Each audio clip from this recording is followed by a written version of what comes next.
Boys and girls, ladies and gents, welcome to another episode of Clutch Conversations. It's your boy Mike. We're back at you one more again, live from Daytona, the National Reptile Breeders Expo. We're coming at you live.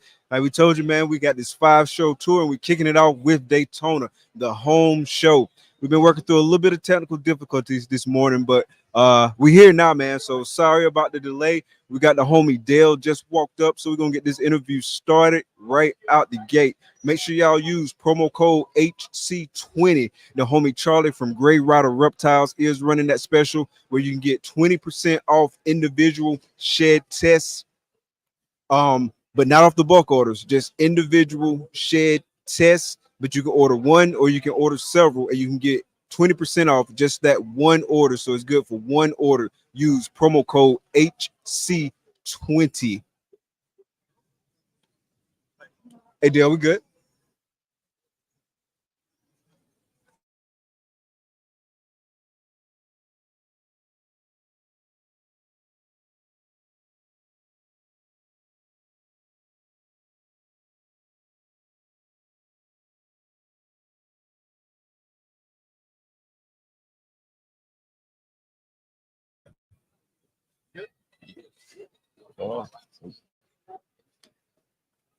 What's good, bro? How's it going? It's going. How are you? Good, man. How's the show been going for you so far? So far, not bad. Yeah, so probably 5 or so far. Got a deposit on a hypopuzzle male. So. Oh, nice. Yeah. Hypopuzzle male. That's nice. So when did y'all get in? I came in on Thursday. I got here about 2.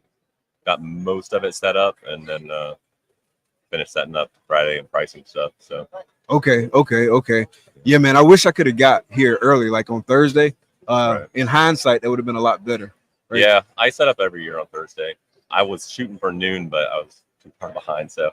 Yeah. Because Friday, I said I wanted to get here by noon. Didn't make it here by noon. Got here like 3:30, and like they just kind of put a rush on everything. But yeah, next year, I'm definitely going to get here a lot earlier. Yeah, Thursday's nice. There's way less people, and you got from noon to 4 to set up. So yeah, you don't got to be in a rush. You don't got to be stressed out. All that kind of stuff. Yeah, then Friday you can just kind of finish tweaking stuff, and it's much more relaxing than trying to fight with the other million people coming in on Friday. Yeah. That's the move. So that's a lesson learned. I'm definitely taking notes, and that's definitely a lesson learned. So in terms of like show attendance and whatnot, like how's it been looking to you, like from a people through the door perspective? Looks like there's a lot of people in here from what I can tell. Unfortunately, I mean, this is the first year I've been in this room, so I don't know what the other room even looks like right now as far as how many people are in there, but it seems pretty busy in here. So I'm pretty happy overall so far. Seems to be going well. Yeah, I noticed this year, like several people are in different spots, and like I'm used to seeing a lot of people got moved around this year. I missed the deadline, I guess, by like 2 days or something. So I lost my normal tables, but we'll see. Yeah, when I was talking with Wayne, he was saying, yeah, I was being super strict on it this year. I know. I called him the Monday after I realized, and he's like, "Oh, they're already gone." Like, oh, well, can I get some tables somewhere, please? Yeah. So, what's your favorite animal on your table? You said you had that hypo puzzle. Yeah, I brought 1.2 hypo puzzles. Okay. So still got the 2 girls that are there available. I don't know. As far as favorite, probably either them or I brought some. The only thing that's on my table that's not for sale, I brought some calico. What I think, anyways, calico, leopard, black pastel, ODYB lavenders. Okay, nice. It's a lot going on. Yeah, so Yeah. they came out pretty nice. Yeah, So, yeah. I definitely want to stop by and check those out. yeah, they're both pulled back. So 1.1. Nice. Yeah, I definitely want to check those out. Did you see any of Chris's stuff, Chris Hernan? Like any of that? Like I haven't had a chance to walk. About 4 o'clock, I got away from the table last night after I finished pricing, and there's just so much talking. You get caught up at the table talking to everybody that comes by. So I started to walk, and I made it to about 2 tables, and then you started kicking us out. So yeah, I have not seen any of the show really. yeah. I definitely got to get around. So after we get off streaming, I'm gonna walk around and try to check out some more stuff. Yeah. I was talking with Jason earlier, a few minutes ago actually, and we were joking, saying we're gonna try to get Barry to come on. So you're taking the over or the under that Barry will make it on today? I do not think Barry will get on here. I don't think so either. But I would like to see him get on here. I mean, yeah, would be his first and probably only interview. Yeah, that'll be nice. Maybe we can get him, like maybe because he's like right here. Maybe we can get him. Start feeding him some drinks right now. Maybe you'll get him on here. Speaking of drinks, man, like what's the move after this? You going to the US Art auction? What's the plan? Yeah, we got reservations to go to dinner somewhere down the road. So after we're gonna go that and then hit up the auction afterwards. So it doesn't start until like what 8 o'clock. Yeah. So yeah, so we'll be at the auction. Yeah. Checking out, get some drinks. Yeah, last night we went to this place called Anchor. It was like a seafood place. It's like because we staying in Flagler, like we're not even at the hotel. Like we like 40 minutes down the road in Flagler. Okay. Yeah, and so it's a nice script. It's a nice spot. It's got an elevator in the house, which is crazy. Wow. Yeah. I've never been in a house with an actual elevator, so that was pretty cool. That's wild. Yeah. But it's like me, Matt from Ebony and Ivory Reptiles, Justin from Armless Angels, and Steven from Constrictors, and all our wives. And so like we chilling there. Yeah, it's pretty nice. Yeah, that sounds nice. Yeah. But yeah, man, I definitely want to get around and see more of the show. Like I feel like I've seen less of the show this year than any other show in previous years. The last probably 3 years I haven't seen maybe a quarter of the show. Yeah. I just get stuck at the table. So I don't plan on picking anything up though. So I don't have to go looking for something. But it would be nice to walk and see it. Yeah.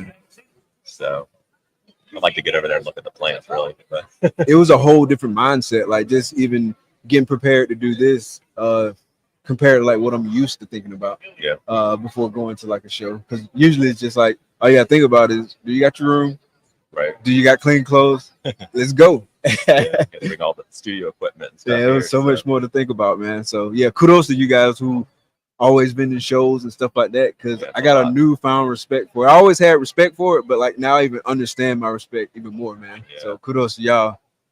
Yeah, it's like a week worth of getting ready. So for a lot of the bigger shows at least. So you got any tips? Like what helps you be like super efficient? I'm not super efficient. I mean, I'm not far from here, but I usually start as far as like packing. I start packing on Wednesday and then finish up Friday morning and then head over as soon as I can get here. But my biggest tip would be if you're doing like this show or something would be to try and get here on Thursday to set up. Yeah. Much better than trying to do it all Friday. So. Yeah, man, because Friday was a rush. And they also had it to where you can only like park and unload for like 30 minutes. Yeah. And so out on this side. Yeah. Yeah. So I was just parked in the parking lot out back and trucked it all the way across. So okay. It was a long trip a couple times, but yeah, like the guy showed up, asked my name, phone number, wrote down the time. I was like, oh yeah, they serious. Yeah. Yeah, I saw them when we were coming in yesterday morning. They were out there doing that like first thing in the morning. Okay. Writing down everybody's car information and stuff. So yeah. So I was like, all right, this is definitely a new experience. So yeah, having fun with it, man. And definitely glad you hopped on. Yeah. Thanks for having me. Yes, sir. So last year for Daytona, like how did it compare? Because like last year was kind of like when the market was a little bit like less stable.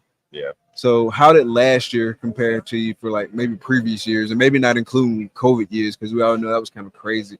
But do you feel like for like this year, maybe do you feel like it's popping back up for you some? I mean, it's still kind of early to say. Last year was still good. I did well last year here. Not as well as the year before, but I think it's coming back around. Yeah. The prices obviously aren't what they were like during COVID and stuff, but the stuff's still moving. Right. So I think it'll be a decent show. So yeah, I feel like price wise, it's like more stable now. Like definitely not as high as they were, but it do seem a little bit more stable. Yeah. You look at some of the prices now, though. I'm looking at them like that's what they were before COVID. So we just got so used to it for a couple of years of it being way higher. But yeah, I mean, I'm happy with how everything's moving right now. So I think a lot of people were scared to spend like last year because they weren't real sure what was happening. And I think that it's becoming a little more relaxed now, and it's kind of back to where it used to be type thing. Yeah, and that's a good thing. So, that's a good thing. Like with the prices being unstable, that definitely contributed to people being scared because you didn't know what to expect, right? You're like, am I going to buy this project today for like $4,000, and tomorrow is going to be like exactly? And so it's like, I like that, I want that, I feel like the animal's worth that, but I feel like next week is going to be a different price. So do I try to wait it out? Yeah. I think there's less of that now. Still got some of your stuff that's probably going to drop down eventually, but like you're still high end type recessives and double recessives and stuff, but I think for the most part it is much more stable as far as the pricing right now. Okay. And season wise, clutch wise, like where are you at? Like, do you have like most of your stuff already hatched, or you still got a lot of stuff still coming for the year? So I think for the year I'm at 78 clutches. Wow. And I still got, I'll probably be in the low to mid 80s would be my guess. We're all in. So I still got some coming. I have about 40 out now. 40 out, about just under 40 in the incubator. Yeah. So not everything's like shed and ready to go. So, but a lot of it's just recently hatched. Okay. But yeah. How is that? Like in terms of like bandwidth and it's a lot at one time, I can imagine. Yeah, on top of 3 boa litters too. So. Oh wow! About on average, how big were those litters? I think they were right around roughly 15. Okay, so about 45 15, babies. I think one was like was like 20 or 21 or something. Okay. So. Yeah, so that's a lot of babies to take care of once. Yeah. So hopefully a lot moved this weekend. So. Nice. Yeah, y'all definitely, man. Folks at home, obviously you're not at Daytona, but you can definitely go on Morph Market, get some from the boy Dale, and definitely if you are checking this out from Daytona, stop by the table and pick up some snakes, man. Take some off his hands. Yes, please. I have way more here than I have on. I need to get everything online. I don't have a lot on there right now. I have like 80 animals or something maybe, but I haven't put anything new on there in probably like 5 months or something. So I need to get to the updating on the online. Just trying to keep up with everything now. That and shows. So yeah, it's hard, man. It's definitely hard. And I'm not even doing near the numbers you're doing. And I still slack with like getting stuff posted online. Like I always say, yeah, I got some new stuff coming. And I do. I have it coming. I just don't know the exact day. I need to get it on there, man. But when you balancing everything, it's hard sometimes. Yeah.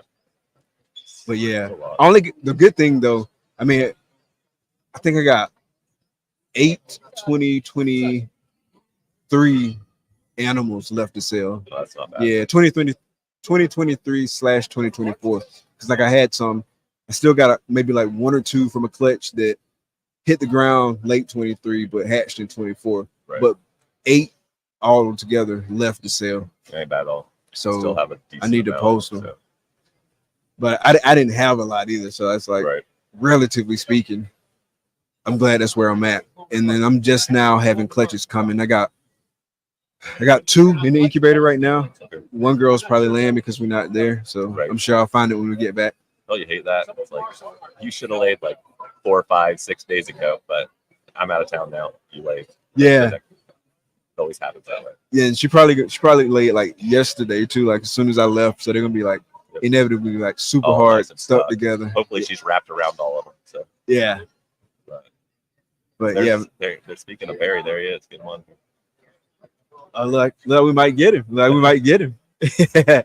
Look like Jason succeeded. Yeah. What's good, man? What's good?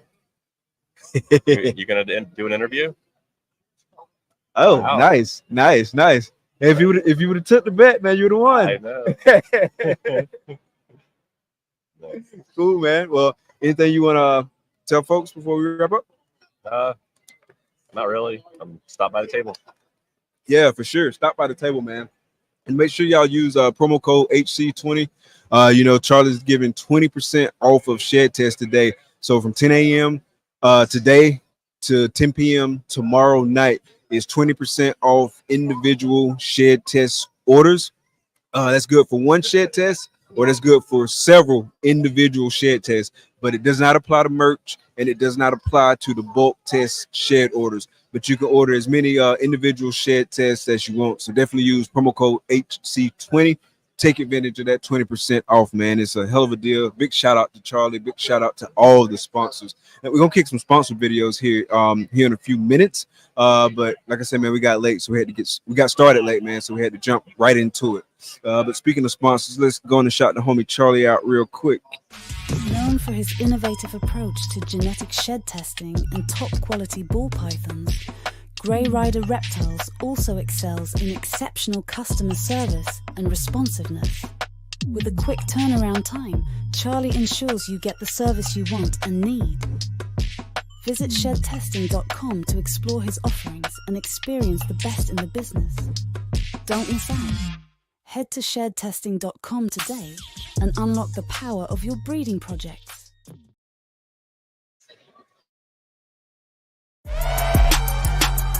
Join KINOVA's Patreon today and unlock hundreds of hours of exclusive educational content designed to help you run a successful ball python business. Leverage the opportunity to participate in monthly Q&A sessions, learning directly from the world's leading ball python designer. And act fast and be the lucky person to secure the one remaining VIP tier spot, punching your ticket to the KINOVA facility visit on October 26th. Will it be you? If so, we'll see you there. Don't delay. Join the KINOVA Patreon today.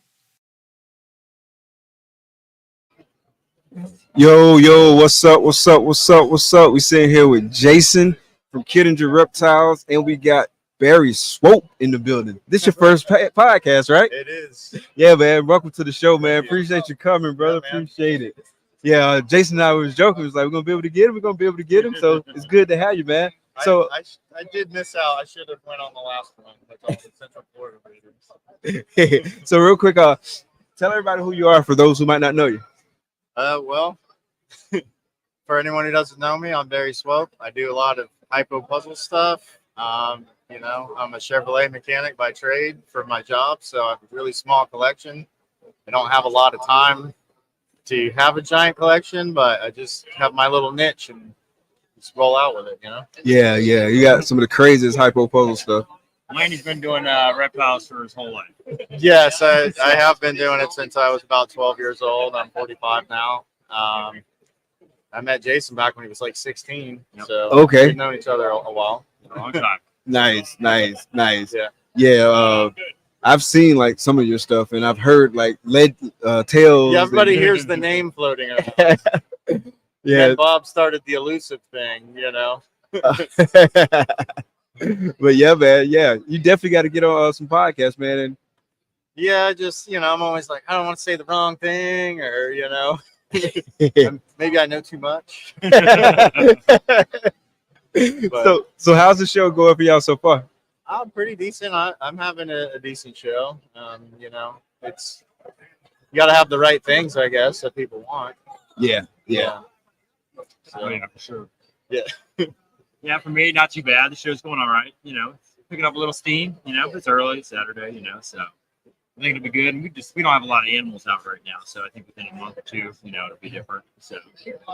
Yeah, I was just telling Dale, and Dale was saying the same thing. Like, he still got a lot of stuff that still has to hatch. Like, he said, I mean, you probably already know like all this better than me, but yeah, he was saying he's still waiting for some stuff to come out. My season's super late. Like, I got 2 clutches in the incubator right now, and that's the 2 clutches that's farthest along for me for the year. Yeah, and like maybe been in the incubator like 12, 14 days at this point. Yeah.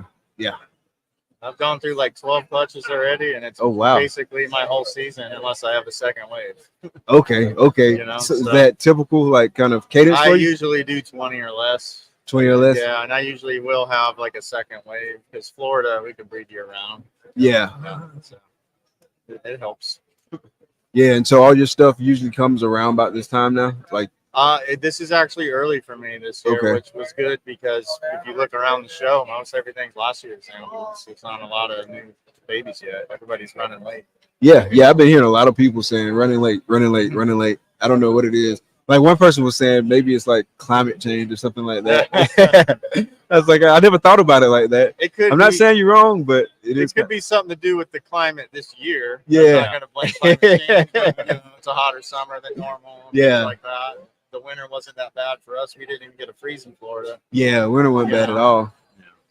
Yeah, my stuff's super late too. And then I moved a bunch of stuff. And so I expected to have a light season, but it is what it is. We'll come back next year. Should have some big plump girls for next year.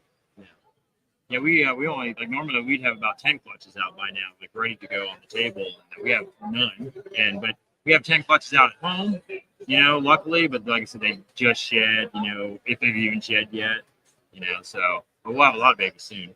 We have 43 already for the year, and they'll hatch within 2 months, so it's gonna be a lot of babies. That's a lot of babies all at once. Yeah, our season really, it went late and got really tight, which I don't like that, but.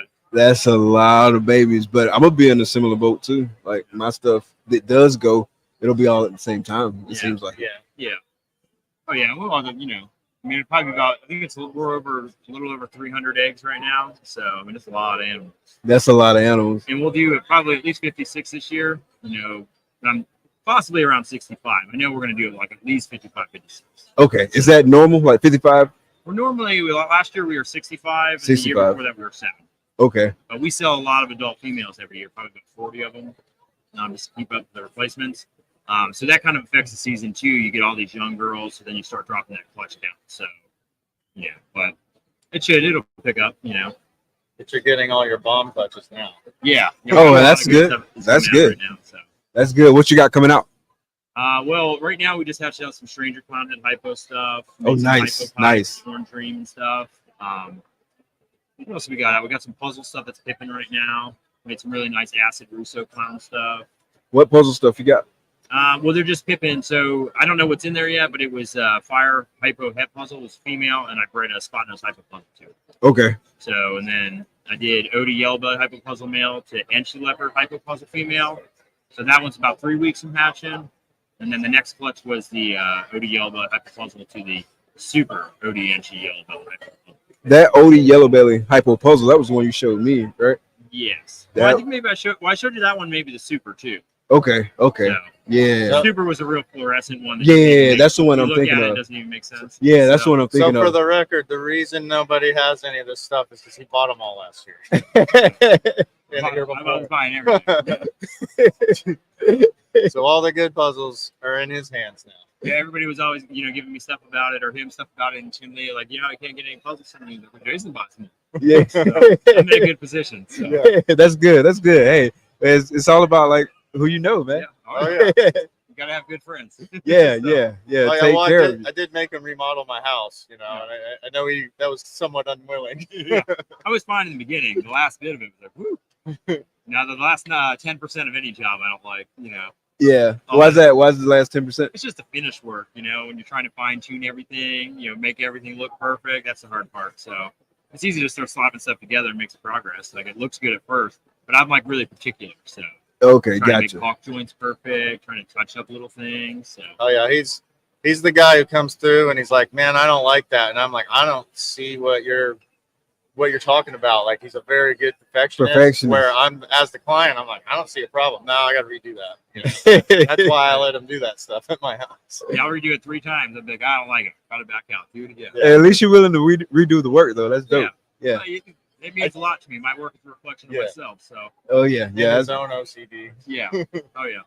I like nice stuff. I want to make nice stuff. So I like nice stuff too. So. whether I'm building it or breeding for it, I want nice stuff. So Absolutely, absolutely. so. And I would recommend him to everyone, but he's like, no, I don't want to do any side stuff. But everyone's always like, who'd you get to do your house? Oh, my buddy Jason. Oh, but he doesn't want any jobs. Yeah, every time anybody asks me, nah, I'm good. You know? So what all did you do to his house? Like, Well, I did a lot in his house. So over the last few kitchens, years. bathrooms, flooring, all the baseboards and trim. I mean, like we've been doing this stuff for like 10 years now. Yeah. oh yeah, so like for real, pretty much the whole house. Oh yeah. Yeah, we redesigned the kitchen. So we trenched out plumbing, moved things around, took out like a kind of like a little center wall, we did all kinds of stuff. So. And I have to catch him in between redoing his own houses because he can't just stay in one. Yeah, I like to move like every 5 years. So remodel. Some reason I like to just work myself. Yes. So, move, remodel. This is nice. All right, let's move again. Yeah. Remodel. Yep. So, he does good work though. well, I appreciate that. Nice. Yeah. So, are you set up vending as well? I have a little baby spot on his table because I don't have that many animals. Okay. That's why I don't really vend my own table and whatnot. So, what all did you bring like for sale?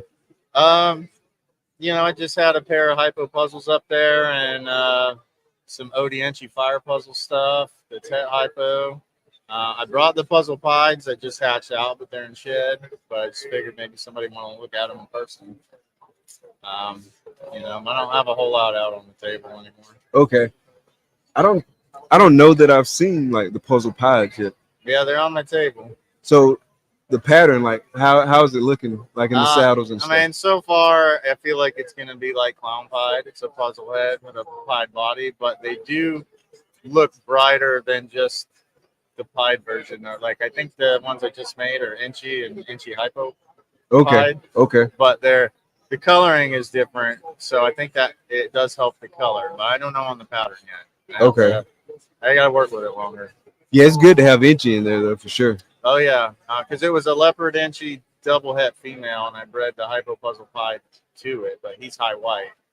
But one is low white, but I think it's just an Inchy hypo puzzle pie, but it's got a stripe. How some Inchy pies are striped and some are banded, so Yeah. Got to work with it a little longer. Yeah, I feel like any kind of pie project, you have to have Inchy working in it some kind of way. Oh yeah. So you can maximize that. And the Inchy helps with the head pattern of a puzzle, which is what you're going to need on the pies. Nice. Yeah, I definitely want to check those out for sure. Yeah. So I want to see how they age, how they color up, and I have another clutch. It's only 4 eggs, but they should all be puzzle and half should be pied, and orange ring and yellow bellies in the mix. So that'd be cool. Let's see what that does. I agree. I think the base, just the base of the puzzle pie, it does have better color. Yeah. Even if it was Inchy, it still has a better color than an Inchy pie. Yeah. Just I don't know, a little more saturation from the size. Yeah, I think it is color enhancing it a bit. So what are your thoughts on the puzzle clown stuff? Like, well, I got out of clown period 5 years ago, so I'm not a clown guy. Okay. So I'll just leave it. I'll let Jason answer that. I don't like it. I haven't seen anything to me that seems like it's worthwhile. Yeah. Like I see some things where I think, okay, yeah, I can see the puzzle influence maybe, but nothing's really definitive. Yeah. So I think it's a lot of work, and then maybe somebody will make something that does look good, but until that happens, I'm not pursue that. So. Yeah, that's almost like word for word the exact same thing that I said. It was a little underwhelming when I saw it, like when I saw like the examples and stuff like that. And so it's definitely I'm not working puzzle right now anyway, but if I were working puzzle, it would be like the hypo route, the DG route, DG hypo puzzle route, stuff like that. I honestly like the hypo better than the DG. Yeah, I do too. I do too. I really think everyone's sleeping on hypo or dodging it. Like, where's the hypo monsoon? I'd love that. I love hypo. You know what I mean? Love hypo. I don't know. Everyone just forgets about it, but no one ever goes, boy, I wish this didn't have hypo. No, never. Not at all.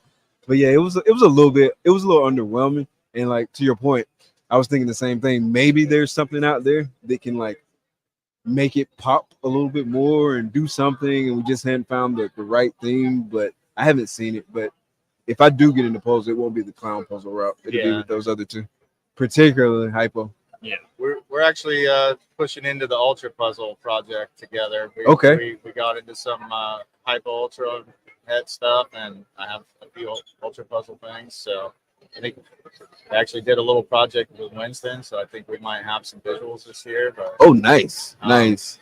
so we really want to get into the ultra hypo puzzles going and mix all our form stream and all the other combos into it. Okay, And okay. we do quite a bit of projects together. I mean, we have for a long time. So, Yeah. you know, we'll loan animals back and forth to each other. We work a lot of projects together too, so that helps a lot. Which really helps is I have no space. Yeah, that's it. It's kind of the same. Got a little baby snake.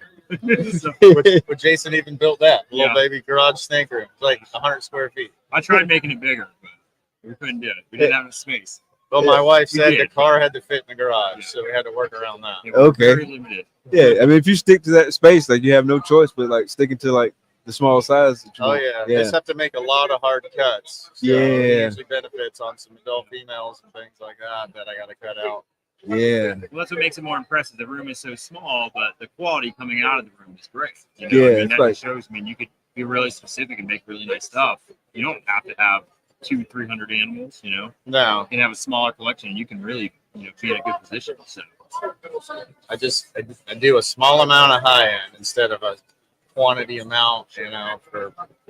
But I'm also not out there to just produce to sell. I'm really just producing for me. yeah. Like That's you're your really first all I'm customer. doing, and the rest of it I have, I sell, helps feed them and stuff. But I'm in it for me. Yeah, like you're your first customer. Oh Yeah. yeah, and I can't really buy what I want because it doesn't exist. Because I'm always pushing ahead, so I have to make it. When I'm looking for things, I'm like, oh, that doesn't exist. I mean, I have to go through the work. And Yeah, we got a little lucky finding some of the ultra stuff already started and not having to start from scratch. But I'm usually having to just make what I want because it doesn't exist or it's not for sale. nice, nice. Yeah, I definitely want to see what y'all do with that ultra stuff. Oh yeah, it's gonna be nice. I really have pretty high hopes with Ultra Puzzle. I think it's equal quality to the Hypo Puzzle stuff, and I like Hypo Ultra, so I want to see where it goes together.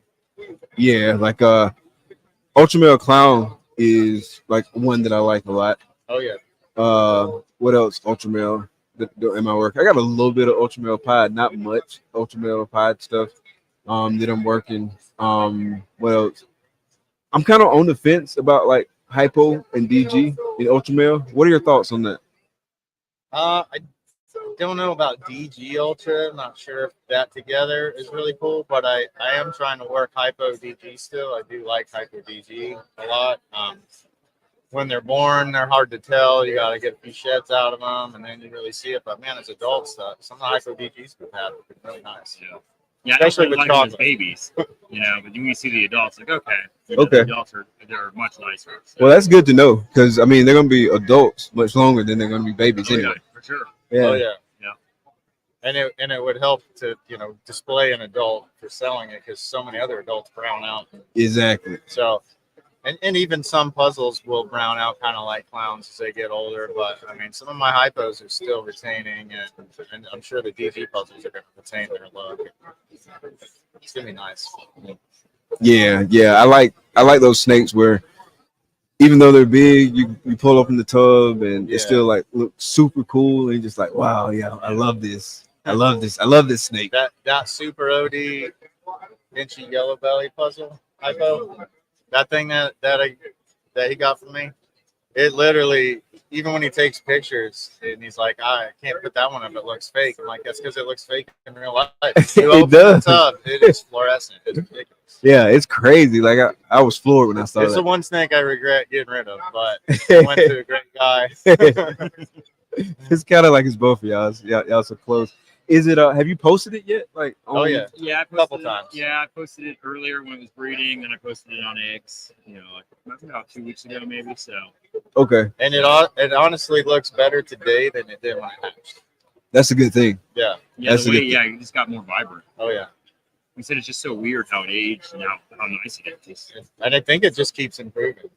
Like at 300 grams, it was really blinging, and it hasn't like died down and faded at all. Yeah, It really is bright. can't wait for a whole clutch of them. Put them on the table. Oh yeah. Put them on the table. No one need to bring any other snakes. Just bring the hypo puzzles. So, Oh yeah. Did y'all get in on Thursday too? Oh yes, we did. Yeah, we started doing that like 3 years ago. Yeah. It's so much better. It's nicer. Get an extra night in the hotel, you know. Yeah, I should have got in on Thursday too. I came yesterday, and I didn't get here like to the Ocean Center until like 3:30. Yeah. So I had to hurry up and do stuff, Oh, and yeah. then come this morning and finish doing There's like stuff. no one in here Thursday. There's no one in the way at the loading zones and stuff. yeah, especially being back here. So we just wake up Friday. We come in. We're almost all the way done, set up, so we can actually walk around, and check things out. Yeah, I was Yeah. almost 100% done on this. And he never Oh, walks nice. around at any show if anyone ever notices. So this show, he actually is out and about. And it's good. A little That's bit. it. I always get, I get hung up like everybody does. You Yeah. get out and you start talking to a friend or something for 30 minutes, and you gotta go back to the table. So it's like I've walked down 2 rows to look at animals. That's probably it. So For I'm known for being at the table about 25% of the time, so he doesn't count on me. Yep, that's true. I'm just the load and unload guy. I got you there. Yeah. But yeah, I definitely should have came a little bit earlier. It would have made it a lot easier on me. Oh You get to yeah. hang out a little bit more too, which is fun. Exactly. See some of the other vendors. Like I said, because sometimes at the show it's just kind of busy and you don't really get to talk to the people as much as you would like, especially when you know so many of them. So it is nice coming in that day early, spend a little extra time, whether it's eating dinner or out on the beach or whatever. So Yeah. Half of the Daytona show is the after hours. Oh yeah. Yeah. I mean, we always have a good time. You always meet and talk to a lot of people. You meet a lot of new people every year, and everyone has a great time at the hotel. I mean, even if you aren't vending, it's just a great show just to show up. You can really network over there at the hotel. Oh yeah. A lot of fun, man. A lot of big time people that's like super relevant in the game. So it's like Yeah. it's a good time, man. It's just like a chill vibe. Everybody just kind of like kicking back, like just hanging out, man. That's my favorite part No about stress, man. No Yeah. stress. it. Got Yeah. the beach. yeah, I think this is the most enjoyable show to go to, Ben, or just come to see. Tinley's nice because it's got a nice atmosphere afterwards, but it's not the same. You got the beach, you got a lot more here. There's more space here. Yeah. You know. Space is another More huge. stuff to do in the hotel. Yeah, the More hotel's bars and gigantic. restaurants. Yeah. It takes 10 minutes to walk from one side to the other. It's so big. And sometimes it's freezing in Tinley, so Yeah, that's yeah. the downside. Is it's always scorching hot here. Yeah, it's but at super night, humid. when the sun goes down, it's nice out there. Yeah, you get sea It's breeze. nice sea breeze. Yeah. Everybody hangs out outside. Nice. All right, guys. Is there anything that y'all want to tell everybody before we wrap up? Anything y'all want to tell anyone to be on the lookout for? Put hypo and everything, and Hype for everything. Yeah, try to that's a make good some new message stuff, right there. Man. It's all about making new things. Stop chasing everyone's tail. Let's make some new stuff. Nice. What about you, boss? Yeah, I'm gonna have to agree with Barry on that. And I say, if you're coming to the show, you stop by the table, we chit chat, hang out, have some fun, get to look at some cool stuff. He's got some cool stuff on the table still. So Now you want to see Jason's stuff. my stuff's nice too. You're gonna have to catch me at the next show, and then you're really. I got some good adult females on the table, So, but I just worked with some of last year's babies now. So Yeah, I'm gonna definitely have to come out there and check y'all stuff out. Yeah, I'll be over there. Like once we wrap up for today, I'm gonna try to get a few laps in and go check out stuff because I hadn't had a chance to get around. I thought I was gonna have some extra time this morning, but I ended up not having no extra time this morning. But for sure, after this, walking around, man, checking it out. well, hey, like always, we appreciate the time, man. Yeah. Yes, sir. Appreciate y'all yeah. coming on, man. Thank you for inviting me, and I'm sorry I wasn't on the last one. Oh, no worries. We'll get you back for Thursday night prime time I've always episode. just been like, I don't really want to do these because once you, You do did one, so. you're You gonna did do well. 100 of them. You did well, man. When I told him he would, it's when you have somebody that does a good job podcasting, it's easy. I'm like, oh, you keep it flowing. All you gotta do is answer questions. Well, the first person who ever asked me was Sean. I didn't really want to go on that one. Gotcha. Too much, Like ball shit, Sean? Yeah. Okay, gotcha. So I don't know. And then it seems like everyone has a podcast, and I don't know a lot of these people because I'm pretty old school and I suck at the social media thing. Like I barely have an Instagram and barely keep up on Facebook when I'm trying. That's why people haven't seen me around a lot because I don't, do a whole lot with that. Yeah, we definitely got to get you on the show though, man. Oh yeah. For a full episode, man. We deep dive with some stuff. Well, especially Yeah, and man, we get the duo. Yeah. Oh yeah, I don't mind that at all, and don't sleep on Dale either. He's got a lot of puzzle stuff in the works coming on too. Yeah. He I know just finished Dale's on the Hypo working some GG stuff. puzzle. He's ahead of us in some of that stuff, the triple aspect. So Yeah, I think he's got some Xantic triples going. Yeah. The Xantic puzzle stuff going. which is cool. I hope he does. I need Oh, some yeah. of that stuff. Yeah, We that'd need be some nice. too far behind. So. This is why it helps to work with your friends if you guys are close enough to not have the drama. Exactly. We got about 4 or 5 of us that we can really just swap things around, and there's no fighting. It's like, I don't know, you keep it, I keep it. We don't really fight over, the money or the animals that come out of it. We're all working together, and it helps push us all forward. That's a great position to be in. Yeah. That y'all have that relationship and y'all can just kind of like synergize and everyone's getting better. Like that's the kind of people you want to surround Bring yourself everyone around. up with you. Exactly. Yeah, rising leaving tide them behind. raises all boats. When I feel like we've all been the same way, the collections have gotten stronger and stronger together. And we all kind of do some different projects too. We have a lot of kind of like common projects, but we all take them kind of in different directions. Yeah. So it's easy to get some other genes or some other kind of recessive thing going. It's, so it's been very beneficial over the, last, I don't know. We've been doing a lot of it. Especially having to move into doubles, triples, and quads. Oh, yeah. It was easier when it was co-domed. Yeah. Oh, yeah. So, Oh, yeah. That's for sure. Yep. Yeah. Definitely looking forward to walking over there here in a little bit, man. But yeah, appreciate y'all. Yeah, sure. Appreciate it. Thank you. Yeah. Thanks everybody tuning in. Yeah, man. This is much better than like StreamYard. You can shake people's hands and all Yeah, that. yeah. Yeah. I like Yeah, in the person FaceTime way is better. better. Yeah. So, all right, guys, we're gonna take a real quick sponsor break, and we'll be right back. Appreciate y'all coming out, man. You already know. Yeah, Jason.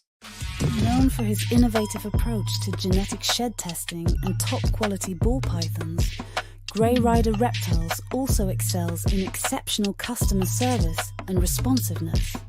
With a quick turnaround time, Charlie ensures you get the service you want and need.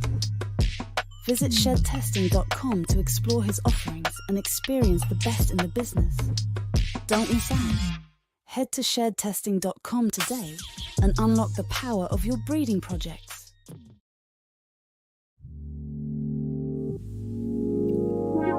Peace and love, family. We invite you into the heart of our serenity, Ancestral Royal Pythons. At Ancestral Royal Pythons, we're not just breeders, we're nurturers of love and growth. Each of our high-end ball pythons is a tribute to the grandeur of the natural world and our dedication to quality.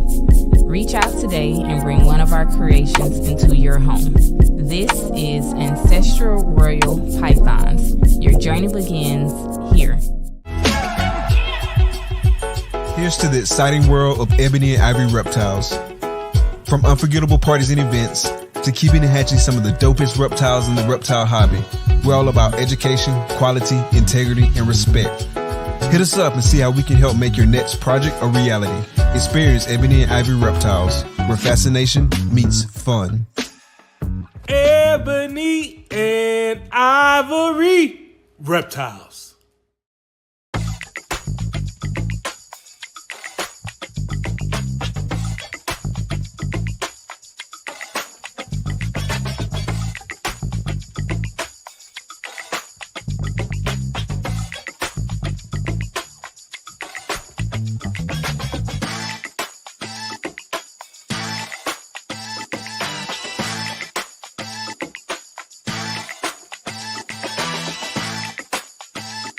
Art comes in many forms.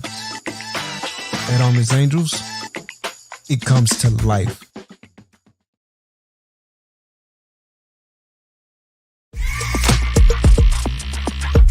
In life, success doesn't come to you.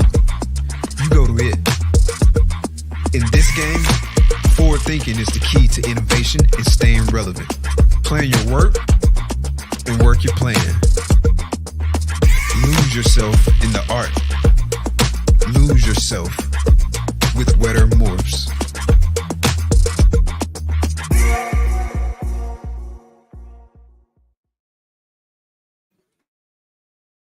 You got perfect timing, man. What's up? What's up? How's it going? We live. Yeah, All yeah. right. You got Sweet. perfect timing. Like the commercial literally just went off. Well, thanks for having me on, man. I appreciate it. Yes, sir. Yes, sir, man. Good to have you. Good to have you, man. Been wanting to get you on the show for a while, man, and just chop it up with you. Well, I'm happy we could make this happen. And what a better weekend than the 35th Daytona Expo. This is awesome. Yes, sir. Yes, sir. Yes, sir. So how's things going for y'all? It's been a good one. It's been a good morning. The shipping process from the show. When folks are new to a show, they stop by the table and they're like, "Oh my gosh, you can ship home from the show. I wasn't planning on buying animals." So then they go, "Oh, now I can go buy." Yeah. So we're starting to have shipments dropped off and all that stuff. But then there's also vendors in the room who we normally supply shipping for. So we've been helping out those folks and talking with them. And the show process is always good. You get a chance to meet new customers, reinforce old relationships. And then Wayne does a really good job. This show seems to grow every year. This is my first time being in the accessory room over here. And it's packed, just like the main room is packed. Yeah, so yeah. It speaks to, I think, the health and the desire for this industry. Yeah. So I think they opened this room up like 3 years ago. Maybe they had it like way back in the day, but it got closed for a little while. And then like 2022 is when they opened it back up. And in 2022, it wasn't that packed. 2023, it was a little bit better. But this is like as crazy as I've seen it in this room. Yeah, I was surprised. And when I walked over here, I expected to be, a crowd that was kind of trickling through. No, it's got people like moving. It is over there. Yeah, it's just smaller space, but it's a lot of people over here for sure. So yeah, I will have to find some time not to walk around and try to find your booth, but to actually see all the vendors over here. But yeah, that's good, man. It's good. The people, they didn't necessarily know that they can ship from the show, and so now they're changing their mindset. They're like, I can buy some because that helps the vendors, that helps everybody, and so that's just more and more things like just strengthening the hobby. Yeah, so we been doing this in the reptile biz now for 12 years, and shipping from this show I think for 11 years now. And every year it's still folks come up to the table like, "Oh my gosh, I had no idea you guys were here. I had no idea you guys are going to be shipping from the show."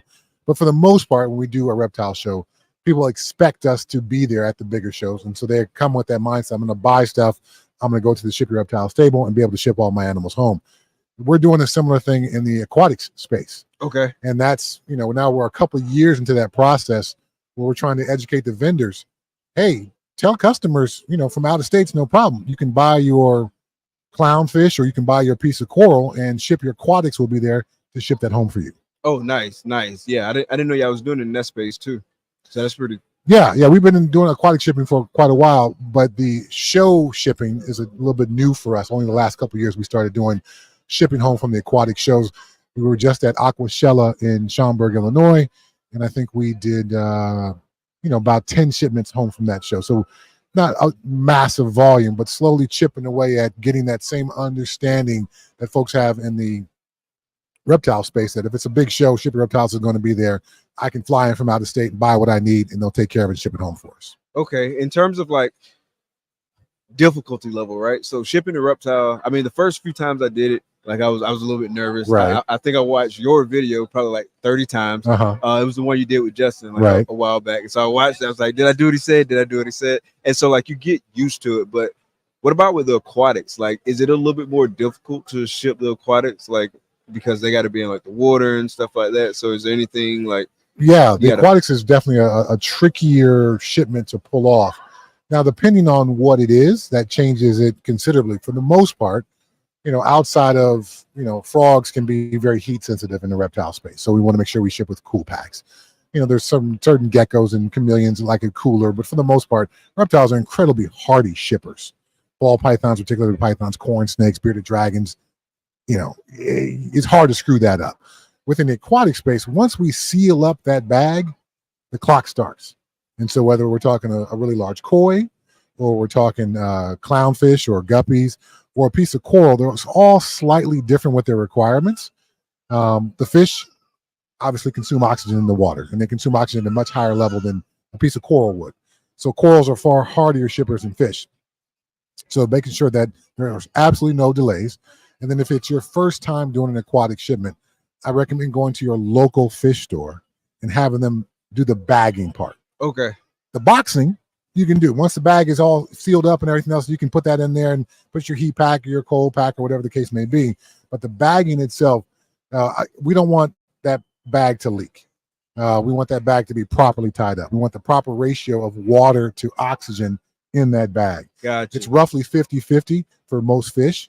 Certain species of fish are very high metabolism fish. Okay. So they'll consume a lot of oxygen. Okay. So you want to go with a bigger bag versus say some guppies, which are kind of lower consuming oxygen fish. Gotcha. Koi and goldfish are cold water fish. Gotcha. They don't consume as much as a African cichlid would. So there's a little bit more of a nuance and understanding. But once you understand those nuances and you've seen it done or you've done it a couple times, for me, it feels kind of like old hat. I have yet to have an issue shipping home from an aquatic show, whether it's coral or fish, because I'm familiar with the process and I know what I'm doing. Okay, yeah, that makes absolute sense. Like I intuitively knew it was more challenging than like just shipping like a ball pythons, because that's all I've shipped so far is ball pythons. And I knew there's like different kinds of things, but as far as like thinking about a snake's metabolism and like the ratio and stuff like that, like none of that stuff I had thought about. I just knew intuitively it's probably more challenging than shipping a ball python. It is. And then, if you think about from an ocean perspective,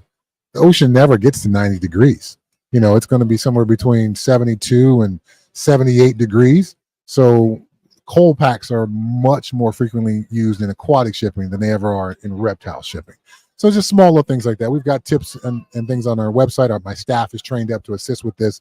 And again, from the shows, if it's an aquatic show, I'm at the show and I'm packing those shipments. Oh, nice. Yes. Nice. So I know exactly what to do. So Susie was saying that Sunday is y'all's busier day. Absolutely. Yeah, because there's folks who will get a weekend pass for the shows and they walk around and they'll kind of see on Saturday what they want to buy and they start making their deals and all that. So the folks who buy on Sunday, they rush over to our table to make sure they can get, in the shipment pile kind of thing. So Saturday, we usually have a couple of shipments. Sunday is when we'll start getting dozens and dozens of shipments. So Sunday is a very busy day for us. And then Sunday night, as I pre-prep the shipments, look, where's that shipment going? What's the weather in Georgia right now? What's the weather in Connecticut? What's the weather in Arizona? How many ice packs do I need to make tonight? All that kind of stuff. I make all the decisions on Sunday night. Okay. I check the weather again on Monday morning and then pack those shipments up. But to your point, yes, Sunday is always a slammed day for us at these shows. Gotcha. So y'all doing all the packing and stuff yourself and all that good stuff. Yes, absolutely. Yeah. So how long has Ship Your Reptiles been around? Y'all been around like 10, 12? Oh gosh. We got, I think, incorporated in 2010. Okay, so 14 years. 14 years. Yeah. 14 years. We had the fire at the Pro Exotics facility in late 2011. So that kind of shifted the focus from, let's kind of see how this shipping thing works out and do animals at the same time to, we're not going to rebuild the animal collection after the fire. We're just going to focus on the shipping into things. And that's kind of that's when that shift really happened. And then we started making plans to do shows and ship home from shows and all the things that we've been known for. Gotcha. Okay. So are you keeping anything now or did you just completely get out of it? Well, I've got a few animals left at the office. I had before COVID hit, my staff worked from the office. Okay. And my goal was, I'll have a small animal collection here at the office. My staff can take care of the animals so they can know what my customers are putting into the boxes. So whenever I get a new staffer, they'll know what a bearded dragon looks and feels like. They'll know what a ball python looks and feels like and all those kinds of things. Well, COVID hit, everyone started working remotely. So then I was left with a couple of dozen of animals at my office that I was the only one taking care of. So since then, I've started sending my animal collection out to people who are really good with those particular species.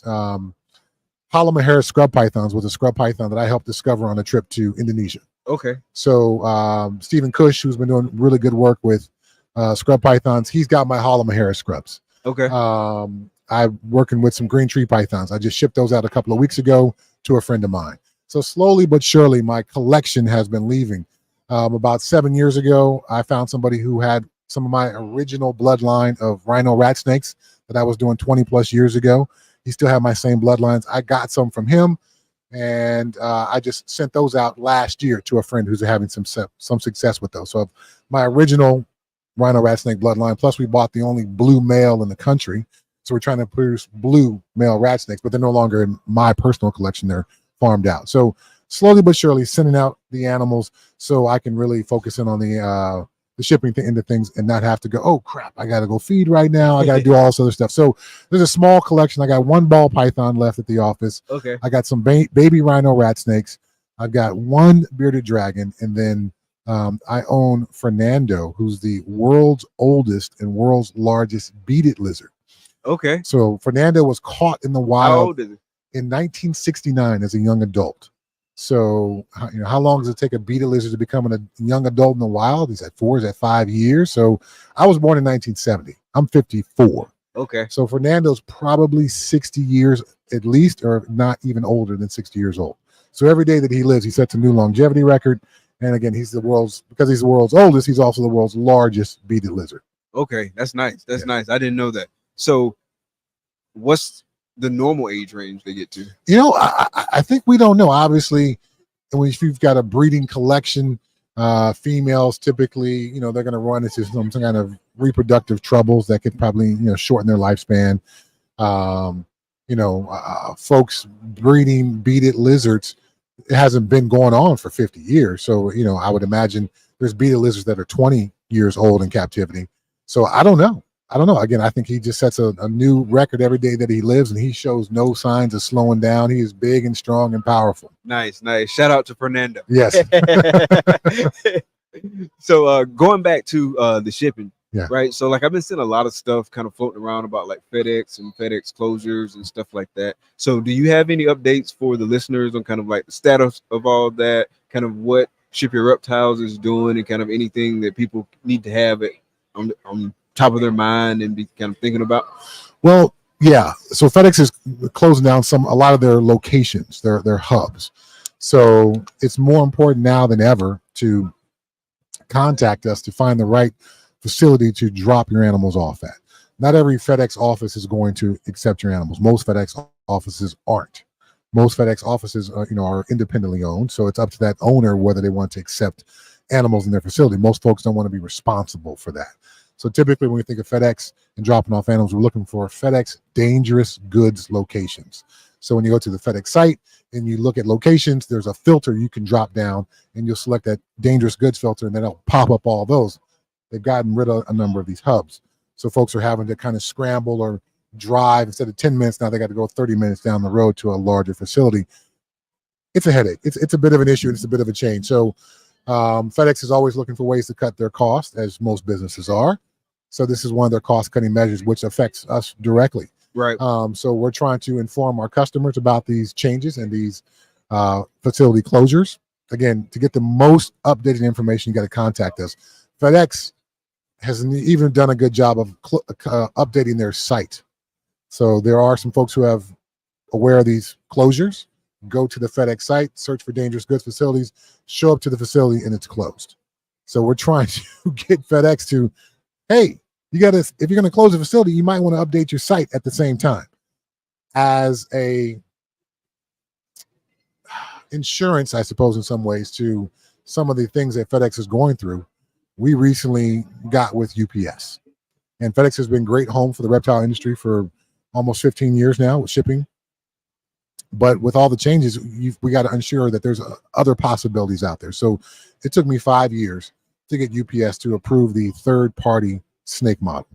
They do snake shipping for some folks, large folks who are supply pet stores, chains, and things like that. Mm-hmm. But it took 5 years from my initial conversation to finally get an approval with UPS to do the third-party snake shipping. Wow! And so UPS is looking to make sure that we don't have some of the issues that we had with FedEx.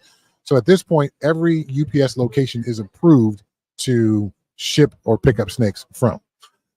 Whether that location has been informed of that by UPS, that's another matter altogether. Okay. But there's been a memo that has gone out to all these locations that they will be accepting and delivering snakes. So we're trying to ensure that our customers always have options out there.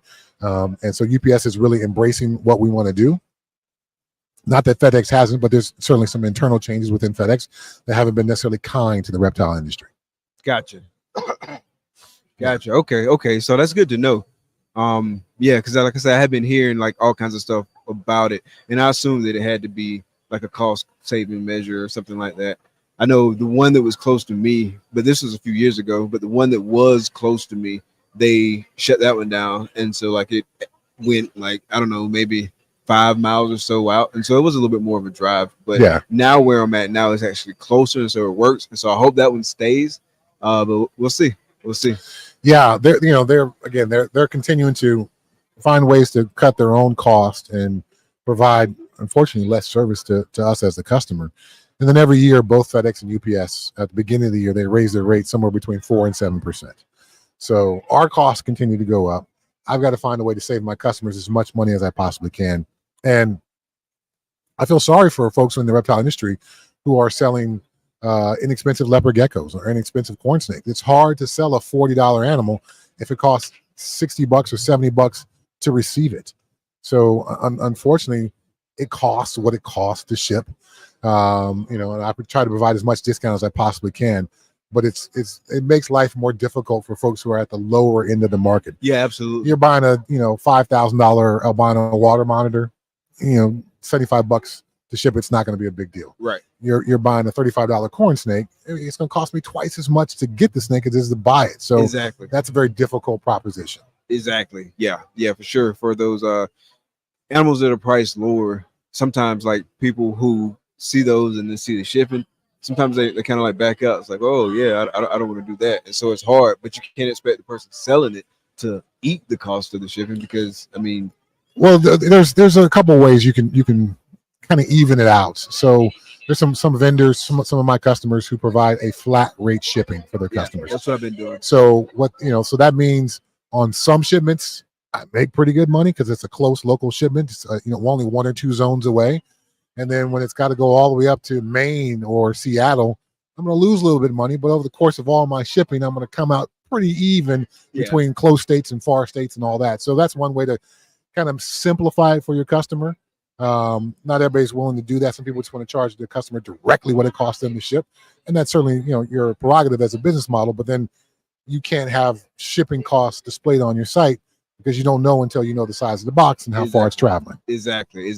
It makes life a lot easier for me to just have that flat rate. Yeah, because there's no guesswork. I know how much it's going to be. And like you said, man, sometimes you win, sometimes you lose. But over the course of time, like it's really kind of... It evens out for the most part. Yeah. If you price yourself in a good spot. Yeah, for sure, man. Hey, well, it was good chatting with you. Just got word from Takara that we got Steve headed this way. But yeah, man, is there anything else you want to say to the listeners before you get out of here? Oh, wow. Well, I appreciate all the loyal Ship Your Reptiles customers. We wouldn't be anything without you guys. We certainly work as hard as we can to improve our services and serve you as best as we possibly can. I appreciate you giving me the time to do this. If you're going to a reptile show or if there's a show you want to attend out of state, pretty much know that we are going to be there. If it's a big reptile show, we'll be shipping from the show. That way you can fly in knowing you can buy animals and knowing we'll be there to help you ship them home from the show. Yeah, you guys been taking care of me like this whole time, man. So I appreciate y'all. Well, thanks for having me on. Every time I call, and I've got like a question or something, like the person's like super helpful, super responsive. It's never like I'm bothering them or anything. And it's actual real person too. Like that's so helpful. In the end, I recognize that what we're putting in the box is precious to somebody. Yeah. And I'm an animal lover as well. So I love the animals and I don't want anything bad to happen to them, but I also want to service the heck out of my customers. There's lots of options. And so I want to make sure that you are as comfortable shipping that animal as you possibly can be, whether it's your 50th shipment or you're the military mom who's shipping little Timmy's turtle from Tennessee to Texas. And it's her only time she's ever going to do this. Everybody wants to be comfortable in that process. And I want to make sure we service the heck out of folks. Thank you. Sir, yes, sir. Thank you. Thank you so Appreciate much. Have a good day and have a good show. All right, guys, we'll be right back after this message with Steve Casino from Steve's Morphs. Make sure you use promo code HC20 to get 20% discount off your individual shed test at Gray Rider Reptiles.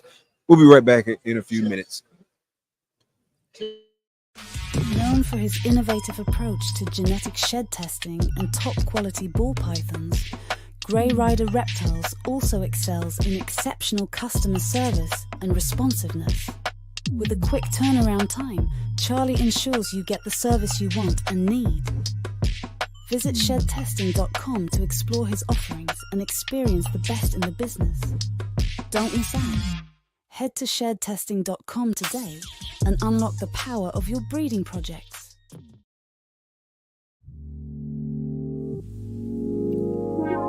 Peace and love, family.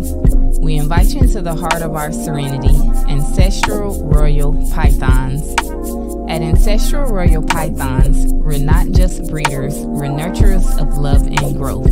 Each of our high-end ball pythons is a tribute to the grandeur of the natural world and our dedication to quality.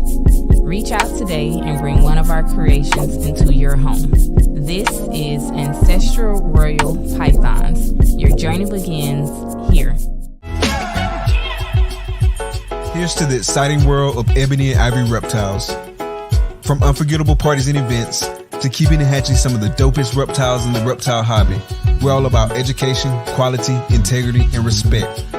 Hit us up and see how we can help make your next project a reality. Experience Ebony and Ivory reptiles, where fascination meets fun. Ebony and Ivory Reptiles. Yo, so we back, we live. What's good? We got the homie here, Steve Casino from Steve's Morphs. What's good, man? How's it going? Up, man? Glad to be here. Yeah, glad to get you on the show. Hell yeah. Yeah, we were chatting a little bit during the commercial break. So you said it's been super busy for you? It's been very busy. A lot of people here. We knew it was going to be a packed show. Lately, the shows have been better and better with the attendance. Some of the spending has been a little bit off, like from years in the past. But today, they're showing their colors, man. Everybody's out here. They're spending. They're buying stuff. They're talking projects. We're talking genetics with a lot of people. It's a lot of fun, man. That's dope, man. That's dope. Yeah. And I've been hearing like consistent feedback, and man, the show's packed. Like, oh yeah. I was just talking with Chad just a few minutes ago, and we were talking about like this room being a lot busier than it had been like, in years past, and so that's a good thing. So all good signs, man. Yeah. I wish it was all one room. I wish we could have everybody shrink those aisles in that main room a little bit, put everybody in there, but it works. It all works. Yeah. It's like a pro and a con at the same time. Like it's a con that it's over here, but it's a pro that we kind of have like the extra space, because that's one of the things I like about it. Yeah. But yeah, it's been good in this room though. Like, oh yeah, I've been seeing like some hitters come when through. I walked in, I was kind of shocked on how many people were inside here, but it's the same on both sides. Yeah. It's a huge show. There's a lot to see. There's a lot of really cool animals here that we don't see at like a lot of regular shows that we do here in Florida. When you go to like the Repticons and stuff like that, you're always going to see like the ball pythons and the geckos and stuff like that. But you come here and you see a bunch of crazy colubrids that you haven't seen before, and blackhead pythons, and a lot of monitors and stuff. I love seeing that kind of stuff. I can walk around and look at that all day long. I got ball pythons. I don't need to see any. I can skip all those tables and I just focus on all the other tables. So it's a lot of fun to see that stuff out here. And this is kind of like here. And then I got Tinley coming up. We're going to do the North Carolina show with Troy from Best Rest Falls. Okay. Yes, I'll see you there too. Show. Yeah, it's going to be I'm a good looking forward show. to that one. Yeah, it's going to be fun. It's going to be our first time in North Carolina. So it'll be an interesting dynamic too, like with the plant people and all that good stuff. Yeah. I can't wait to look at some of the plants. I'm not going to lie, bro, because it's something different. I got a lot of friends that are into plants that I didn't even know, like Dale from Constricted. Oh, I didn't know he was in plants. Oh, yeah. He's all into plants. He was talking about, we were at the Orlando show and there was a table in front of him and he was like, I really like that plant. And I was like, yeah, it's kind of cool, I guess. I don't know. And he goes, yeah, but you don't find that locality kind of thing. And I'm like, what are you talking about? And he's like, I'm just buying it. And it was a little plant. It was $100. I was like, uh-oh. I was like, I'm missing something. I don't know. Yeah, my best friend growing up, like he was big into plants. Like he actually like went to school. I don't want to say what he went to school for because I mispronounce it or jack it up. It was plant related. Yeah. And like he was real into plants, so he knows all that kind of stuff too. But yeah, I was listening to Nick and Troy.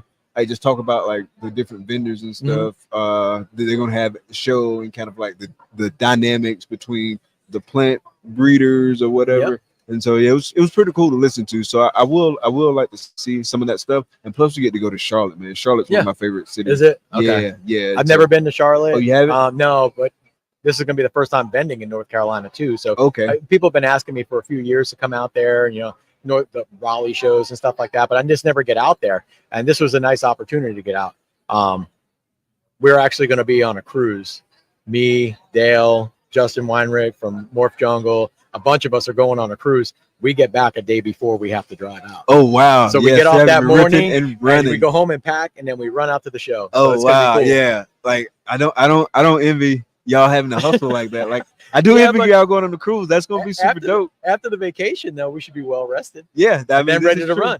So, this is true. Yeah, y'all will probably be game planning. Yeah, it'll be a good time. Yeah, that's gonna be fun, man. I'm definitely looking forward to it. I've heard a lot of positive things. Not only about Troy shows, but just about North Carolina shows in general. Okay. So you combine the two, should be a good time. Oh yeah, I think it's going to be a great show. Yeah. He's selected a bunch of really cool vendors for it, so it's going to be a top-notch show. Yeah. So in terms of animals on your table, like what all you got over there? We brought a little bit of everything. We got everything from exantic pieds to hypo clown stuff. I made some really nice Huffman hypo clowns this year that turned out really cool. Some Huffman hypo clowns? Huffman hypo clowns is super orange. They're really nice. Yeah. Okay. And of course zebra. I love the zebra. I put out some of the new stuff I just made. The fire yellow belly that turned out amazing. What else did we put out there? I got some Ultramel hypopide stuff out there. Chocolate Ultramel stuff. Just a wide variety, a bunch of stuff. I mean, a lot of things is just starting to come out of the egg, so it's limited on what I can bring. The next shows are going to be a lot better. I'm gonna have a lot more out. I only had about 23 clutches out for this one. Okay. I'm up to 52 clutches this year, and we're expecting at least another 50. Oh wow, yeah. That's a lot. It's a lot, but it's a lot of key projects that I really wanted to work on. Not so much as for sale stuff, but it's more or less for me. I felt this is a good year to actually start doing some of that stuff focused on my projects. Yeah. And just worry about it being byproduct that I'm going to sell off, and it's still going to be good stuff.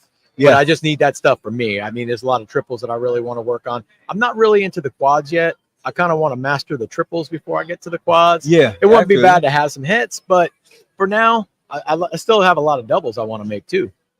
The hypo it's so much stuff to make, really, like in doubles, like that hadn't been made yet. Like it's For so sure. many combos that are still out there that have yet to been made.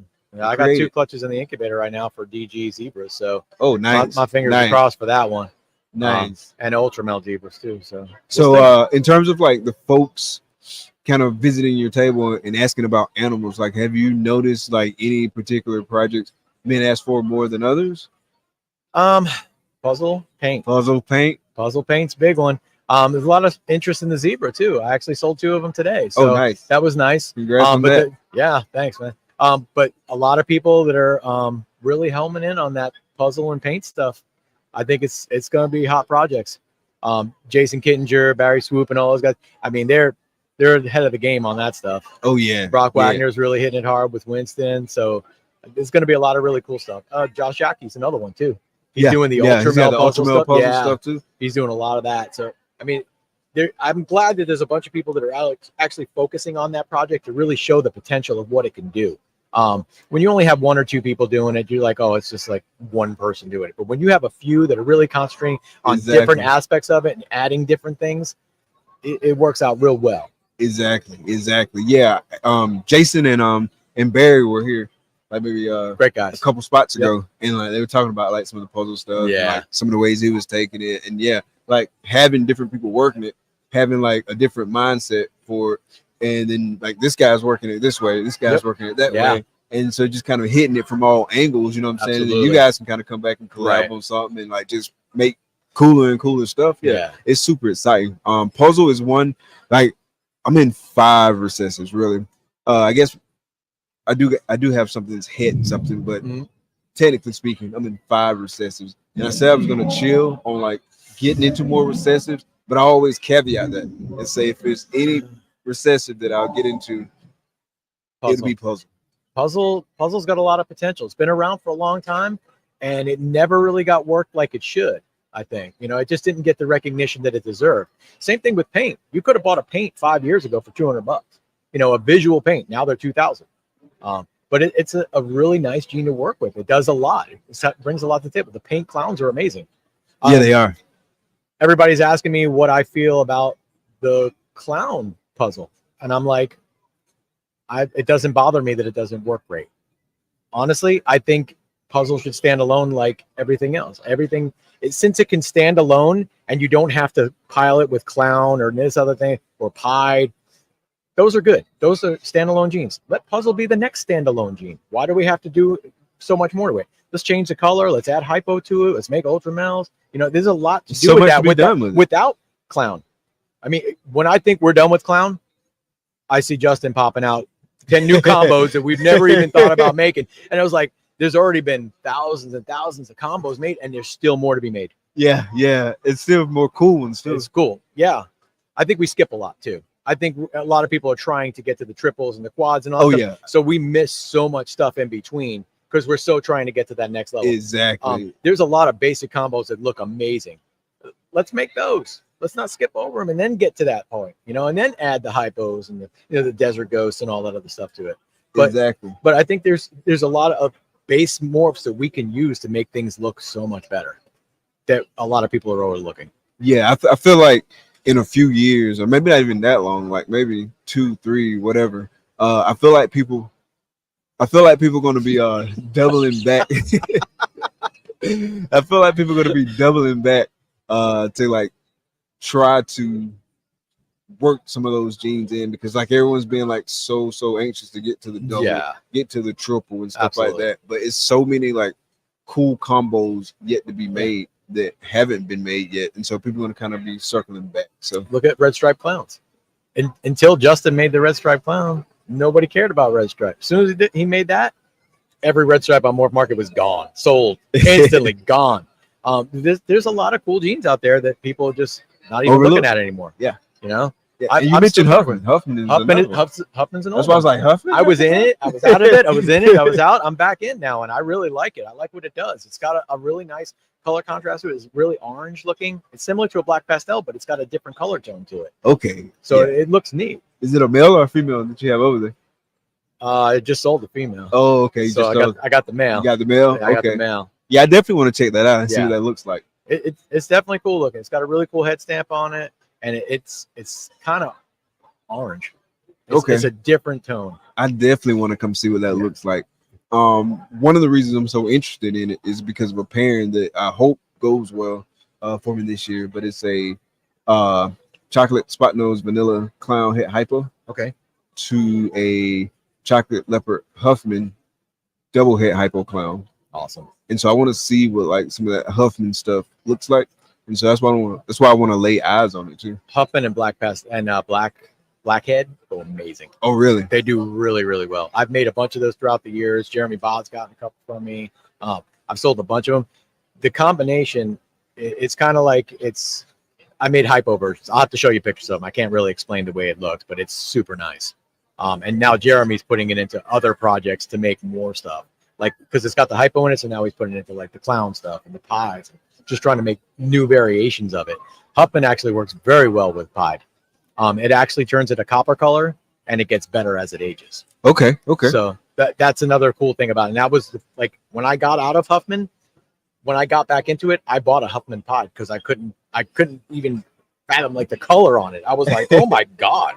I was like, and I bought it at Daytona. I was out, vending the show, and I just go walk around, and I went out there and I spent $1,400 on this Huffman pie because it was amazing. I still have it to this day, and I still breed it. This year, I'm trying to throw the orange dream, yellow belly, and all that stuff into it just to see what it does. Yeah. I'd be interested to see some of those combos too. But you don't hear a lot of people talking a whole bunch about Huffman.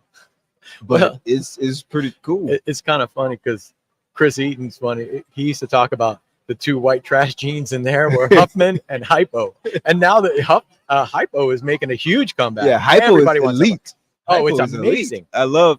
It's probably the cheapest recessive out there, and it makes everything look 100% better. Yeah, hypo is nuts, man. You take a clown and raise it to an adult, and then you take a hypo and raise it to an adult, and tell me which one looks better. Exactly. And then make a hypo clown. My hypo clowns look gorgeous as adults. Yeah, they're amazing.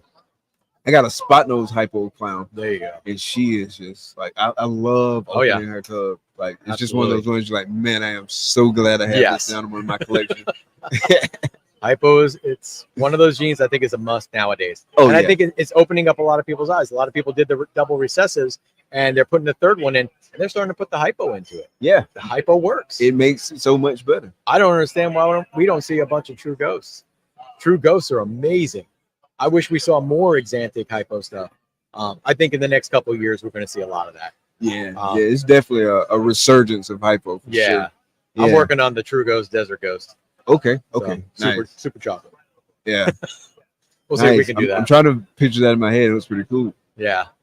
I got all the stuff I need to make it. I just got to make it. Yeah, that would be pretty cool. I came think. close last year, and then I had a double recessive. It was a hypo Desert Ghost chocolate, and I had it tested because it was 66%, and it came back negative, and I was like, took it to Tinley. First person walked up and looked at it. I'll take that. I was feeding it like I was going to breed it, so he was like, "That thing is gorgeous," and I was like, "Man, if that had the Exantic in it, it would have been amazing. It would have been really cool." But So in terms of like the clutches that you're still waiting on, what's the most anticipated one? DG Zebra. The DG Zebra. I want to see that. How many shots you got? 11. 11. Okay, nice. So I'm And hoping what was the pairing? double head. Double head. So 1 in 16 per Well, egg. it's pastel, double head to double head. Okay, so- yeah. So what? 1 in 16 to hit the DG Zebra Yeah, for each egg. it'd be nice. I just want to make one. Yeah. You got 11 shots. So. Justin's already missed on his 2, unfortunately. Yeah, no pressure. Love you, Jen. Nice. Jen Kittinger. Yeah, I know Jen. Jen's Good very girl. good. So you said Justin missed on it. He missed. He had 2 clutches. First one was 3 eggs. I think the second one was 6 or 7, but he missed. But I'm sure he got some crazy hits out of that thing. I'm sure. I've seen some stuff he posted, and I was like, I could buy one of those males easily and just plug it into my stuff. I want to see what I get this year, and I'm still working on some more stuff. I want to do some more combo stuff. When I first started with the Zebra, I wasn't sure which direction I was going to go with it, so I started off small just to make double heads. So that's all I made was double heads. And I did that the same thing with the TSK, and I did Ultramel, hypos, and a bunch of other genes that I wanted to throw into it. But I just kept it small. I wasn't going crazy over the top with it. And now I wish I would have went bigger, more combos, more stuff. But I could still make that stuff and then throw it back into it. So it's never too late. Yeah, We got nothing but time. Yeah, That's it. That's the fun thing about this, man. It's like you don't have to rush stuff. No, Yeah. no. I mean, if you want to be the first one to make, that's cool. But how many people are striving to do the DG Zebra stuff? I mean, there's a few. I might be the closest right now. Oh, nice. So I don't know. There's a lot of people out there working it now. So we'll see. And did your original stock come from Adam? Came from Steve Bruce's. Okay. Originally, yes. Okay. Originally came off from Steve. Gotcha. I got a pair from him, which was the male, just straight zebra, and I got a pastel zebra. Okay. But she's a beast. She is huge. She's like 4,000 grams. Ooh. She eats retired male breeder rats. Oh, wow. Yes. And she looks for a second one after I give her one. That's nuts. She's a beast. And I'm like, I got to put her on a diet or something. She's getting too big. I'm afraid she's going to slug or something. But I bred her this year. She went 3 years in a row for me. So I really can't complain about if she skips this year. So if she wants to take a year off, I'm good with it. I just keep feeding her and hanging out. Then you got to go to those girls like that, though, that just take care of you. Oh, yeah. More. Oh, yeah. She's a 9-10 egger every time. And I think if she would have went this year, the size that she was at, she probably would have did probably 14. She is big. Nice. She's just not developing. With the male that I keep putting on her, she's just not developing. So I may have to switch gears a little bit, but that's all right. Yeah, I mean, It's okay. she take a year off and, Oh, yeah. and really hook you up next year. Absolutely. Really hook you up next year. Cool, man. Yeah, man. So we're getting close up on the time. Oh, it actually went over, man. We went overtime. Yeah, we did go over. Cool. We'll take a quick break. We got Troy next. We got to put eyes on him, though. I got word that we have not seen Troy yet. So we're going to take a real quick break. Catch a breather. Y'all make sure y'all use promo code HC20 at Gray Rider Reptiles, www.shedtesting.com. It's the best deal out right now on individual shed tests, man. Steve, appreciate you I coming got on. one more better for you. What's I that? talked to Charlie this morning. Anything Pa's had on my table, he will test it for free. Oh, nice. It just gets better and better and Yeah. better. So you heard that. So anything that's past hit on Steve's table, Charlie will test it for free. So you heard it here first, man. So it just gets better and better with Gray Rider Reptiles. But hey, what do you expect, man? We dealing with the best in the game. www.shedtesting.com. Hey, Steve, appreciate you coming on, brother. Anytime, man. Yes, sir. Yes, sir. Thank Yes, sir. All right, man. So we're gonna have a quick break, real quick, and see if we can get up for the next guest. Appreciate y'all. But remember, promo code HC20.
Hey guys, we need to kill a little bit of time. We're gonna throw the song on real quick, and then we'll be right back. Appreciate y'all sticking around. I step up in the spot, they know the deal. Chillin' with that thrill. From the bottom to the top, I'm the king of the hill. Still eyes on me, feel the heat. It's a thrill feel. Got that shine in my hand, man, it's giving them chills. Still they wanna taste, they wanna see what's in my sleep. Believe, got that fire in my grip. Yeah, they need the fiend. No counterfeit, no tricks. Just the realest thing, pure and uncut. Got them down, dropping to your knees, freeze. It's that glass, baby, crystal clean, pristine. Make you wanna dive deep like you living in a dream. Got them hooked on the vibe like an addicted fiend. This that glass, baby, you know what I mean. In the night it glows, whole place lit, can't quit. Every eyes on me, they can handle this shit. Hit, feel the rush, feel the push, yeah, it's too legit bliss. Once you get a taste, ain't no way you'll quit this. Pure like the rain, cold like the snow. Yo, they crave for the touch, yeah, they wanna know. What's the secret mojo? Got that perfect glow, you know. Take a hit of this life, let your worries go slow, slow. That glass, baby, crystal clean, pristine. Make you wanna dive deep like you living in a dream. Got them hooked on the vibe like an addicted fiend. This that glass, baby, you know what I mean. They come from miles around just to get a glimpse. Whispering in the dark, making deals with pimps. Got that high grade shit, make the whole world limp. Glimpse, I'm the dealer of dreams, call me the main event set. Ain't no fakes, ain't no lies, it's the realest deal. Chill, got them looking for that glass, yeah, they love to feel real. I'm the plug, I'm the source, got that golden seal. This that glass, baby, now you know it's real. This that glass, baby, crystal clean, pristine. Make you wanna dive deep like you living in a dream. Got them hooked on the vibe like an addicted fiend. This that glass, baby, you know what I mean. In the end, they all come back, craving more and more. Once you get a taste, ain't no closing that door. I'm the king of the game, hear the lion roar. This that glass, baby, and it's what you're here for.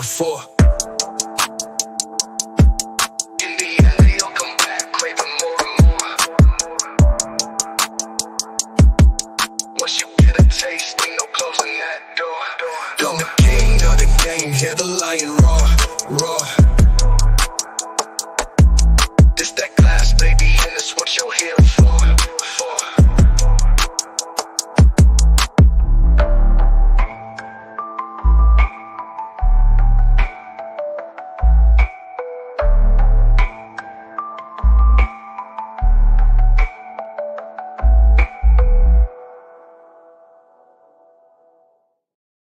subscribe, follow, rate, and then review.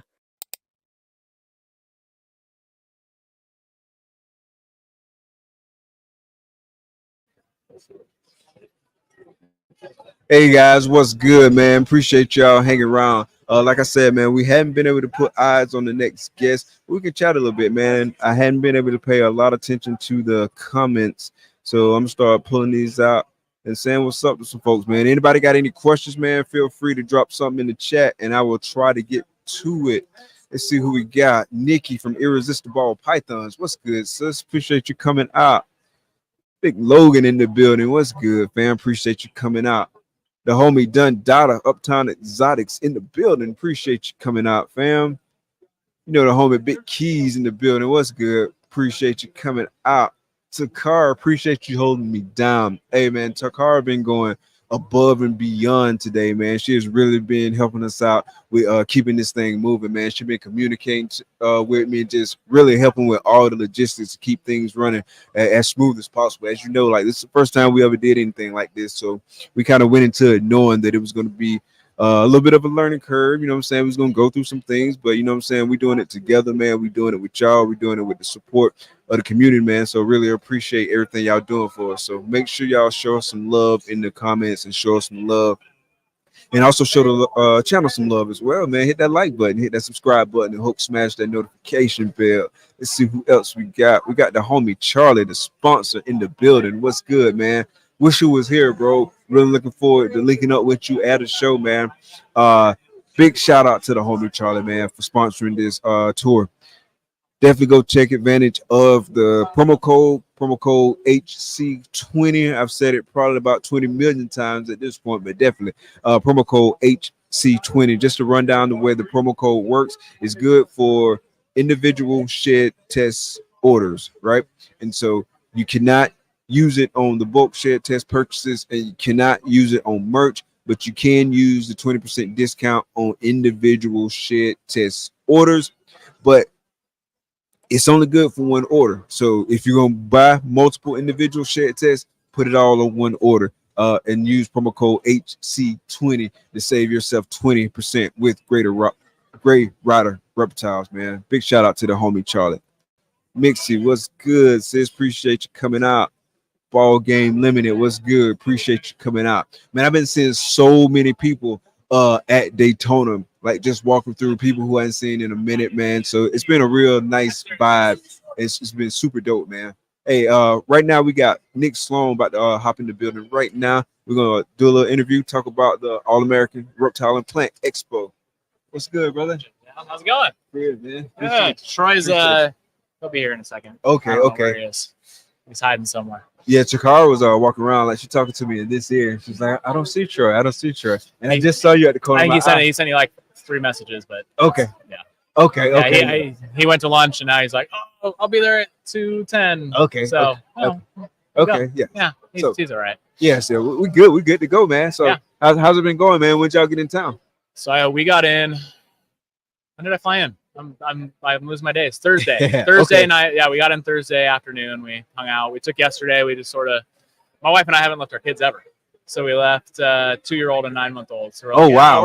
Yeah, they are pretty young. Yeah, we're going to go sit on the beach. We're going to go hang out, do that. So yeah, we took a break. So, okay, so they were just with grandparents and stuff like grandparents, that? Yeah. So yeah, it's hard when they're that young to like be as mobile as you want to be. But then like I remember that first time. I mean, my kids are older now. Like my son just graduated high school. He's starting college next week, and my daughter's a junior in high school. But I remember like when they were younger, like it was hard to be like mobile and kind of had to get adjusted to like a whole new kind of like life setup. But whenever like grandparents and stuff would come through and like watch them for a little while, you can kind of get out and kind of like just have some time to yourself. It was pretty cool, man. So congrats to y'all. That's the thing right now. We took them to Charlotte like for some outreach that we were doing for the show, and I like after we got back, I was like, honey, that's not gonna work. Like that's so much like, oh, we gotta get back for nap time. We gotta do this. We gotta do that, and it's like it's not gonna work. Yeah. So I don't think they'll be at our Charlotte show. I wanted to bring them to the show because it's fun to have the kids running around. Yeah. But I don't think they'll be there. It's a lot. So this time we're like, we'll get out here. We'll do that. So okay. when once they're old, I mean, we don't ever wish them to get older because like then they get older and we're like, I don't like you as much. So yeah, man, they grow up so fast, man. So definitely cherish these years, man, because like I said, they grow up. Like I'm 5'9", my son's like 6'2", but I remember he was like 6 months old, like crawling around and starting to like try to walk and all it that goes good so fast. stuff. I mean, my daughter, I'm like, I'll go back even 5 months and I'm like, holy cow, you look like a drastically different human being. Yeah, absolutely, 100%. Yeah. So you guys are doing some outreach in Charlotte for the AARP? We are. Yep. So we're out here. People are close enough in Florida. We're working on diversity. We try not to just fill a show. So like if we have 75 ball python people, like I love ball pythons. I've been breeding ball pythons for 20 years. Like I love them, but I can't fill a show with them because like the patrons don't always love them. Exactly. So like we're out here trying to talk to people that are doing really cool stuff. Like if I see a Mertens water monitor, that the guy's like, I've bred these. I'm like, all right, I want you at our show. Like that's what we advertise as. So we're out here talking to people. Hopefully we can get some people signed up that are out in the area because Charlotte's not too far. yeah, Charlotte's not that far. I was telling somebody earlier today, man, Charlotte's like one of my favorite cities, so I can't wait to that show. Yeah. And it's a beautiful city. That's where when we decided on Charlotte, I don't know why there's not one in Charlotte. Right. It's a beautiful city. Like it's easy to get around. It's clean. Like our Denver show, we're not in Denver. We're in Castle Rock, and that's another beautiful city. So we push for these like it's a cool place to be. We want it to be a hangout. We want it to be a cool place for everyone to go to. Yeah, I'm looking forward to it.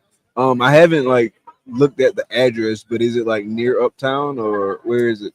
So it's I need to be better at like where the actual city is. It's about 11 minutes from Uptown. Okay. So it's down. I think it's 85. Okay. Yeah. I've driven out there like 3 times, so I get a little bit better at it. But it's in oh my gosh, Elizabeth, I think is what it's called. Okay. Yeah. So it's like that's the little small neighborhood that it's in. So you drive 11 minutes, you can get to the nice restaurants down there. I think we're actually going to do a vendor night, like Friday night. Go out to this. It's called Optimist Hall. And that's in Uptown. So it's like 8 minutes from the venue. Okay, yeah. That sounds fun. I remember hearing y'all talk. I think it was with Rob and Jeremy. How y'all were trying to do like a vendor thing where like a bunch of people like kind of hung out and kind of like a unified thing more so. Yeah. So like. I mean, obviously, all of us go out, like we go out to dinner and all that. And you have like the ball python guys or the Morelia guys or that. Like, what we want to try to do is just get everybody together. And since we have the plant people as well, like, hey, come hang out with these reptile folks, and then reptile people get addicted to plants, and plant people get addicted to reptiles. All right, we cross pollinate. Yeah. Then we have a bigger, great show for everybody because everybody's all wanting in on it, right? Like, I'm sure there's a mom that wants to buy a plant that'll buy a crested gecko eventually for their kid. So. Yeah, for sure. Like I was telling somebody earlier that I'm looking forward to like looking at the plants and stuff like that. Yeah. Just to see some of the cool stuff. And I really want to hear him talk about it because I know y'all were talking about it on the podcast and just kind of like the thought process that goes into it. And there's like some similarities and stuff. Like I never put that much thought to it, but I mean, admittedly, before getting into snakes, I never put that much thought into like the whole genetic stuff with snakes too. Well, even like in our industry, like here, like someone might breed bearded dragons and be like, I had no idea that ball pythons ever hit those prices. So like, yeah, there's been some stuff in the plant industry. I think there's a newer one called like the white monster or white devil or something like that was in Korea, and it was $35,000 for a plant. $$35,000. $35,000. Wow. Yeah, I mean we talk about those numbered ball pythons, but like these are plants, right? Like yeah. That's interesting. Yeah. Are they pretty hardy plants like that plant? I'll tell you, the stuff I do, like the stuff that I've been growing for 8 years, something like that. If I took it out and put it in my house, it would just die in like 5 minutes. So where do you have it? I have a shed that's got humidifier going and all that kind of stuff, and then the snakes are all in a warehouse, all that. So, there's some hardy stuff like you can buy with most of the stuff you guys see out at these booths out here. You can buy one of those and put it in your room. As long as you keep it in the good enough sun and then you keep the humidity up a little bit. If you're in Colorado, it's just you don't have that humidity at all. Yeah, you got plenty of that here. Yeah, you're You down probably here, noticed. you're good. Yeah, oh yeah. We love it down. Like we love coming down to these places because oh, this is so much better. Like Colorado, it sucks the moisture out of you. Yeah, So, yeah. You definitely there's no lack of moisture here at all. no, not at all. Yeah, it's Not been at all. hard for me to even stop sweating like all day today. It's just been like hot, man. It is hot in this room. Yeah, this It room, is. Yeah, it's a little cooler in the other room, but this room's a little hot. Okay. Yeah. Have you seen anything that caught your eye in either room in terms of something you might pick up? So like I saw might pick up, and my wife's gonna watch this. I can't. Pick up. But I was looking at Jason. Or you might Hood's. recommend that I pick up. Yeah. Well, ball pythons are different species. Anything. So I was looking at the Mertens water monitors that are over here. This guy's got them up there at the front. They're really cool. Like, and he's got them at a pretty good price. I think $600 or something like that cash. And then Jason Hood's always got his blackhead pythons. Like, I'd get that kind of thing. And then Paul Shore at his Shore Thing Exotics, he's got some cool Kenyan zebra skinks. I bred those 12 years ago.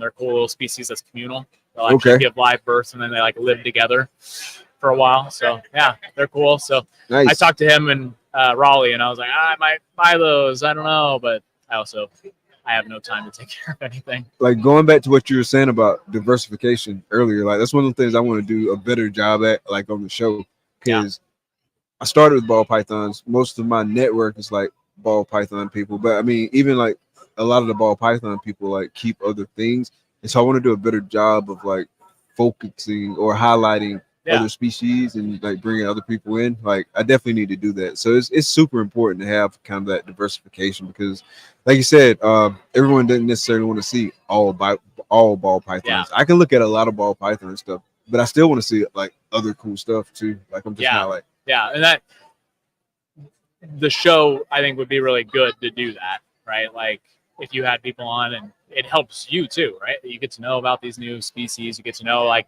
different ways of taking care of those things because a lot of those things don't breed as easy as a ball python does. Like they don't want a rack, they don't want they don't want 90-degree hot spot, they don't want 60% humidity, they want some wild stuff like dart frogs. You know, I've learned a lot more about dart frogs just because of the plants. Like all these breeders that are like, hey, I want to buy plants from you. Does it have anything on it that can kill them? And like those guys, they absorb anything through their skin in a second. So it's cool to learn about that stuff. And that's where our diversity of the show, we were like, hey, we want to have everyone learning about new things. Yeah. And we have the educational shows for that purpose. Like we want to have someone walk out of there and be like, oh, I know something new.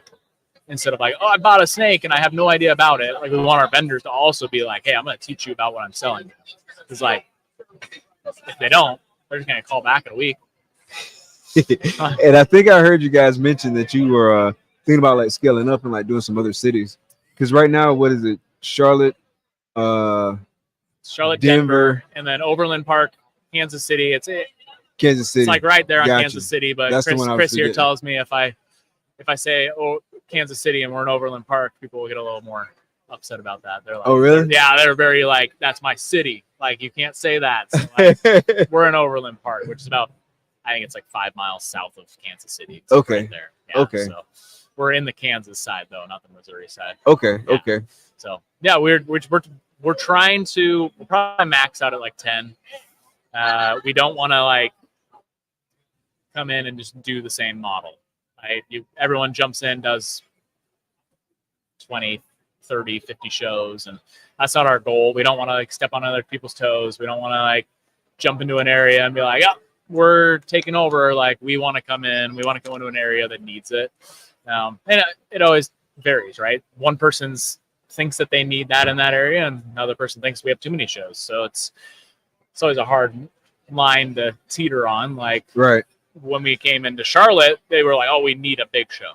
That's what we need. They have a lot of Repticons and a lot of show meets, but we came into Kansas and everyone was like, there's a lot of shows like here. And we're like, well, we're not trying to do the same thing. Those shows are still needed. Right. We need those shows that are bigger, but we want to bring in like, hey, we're going to bring people here.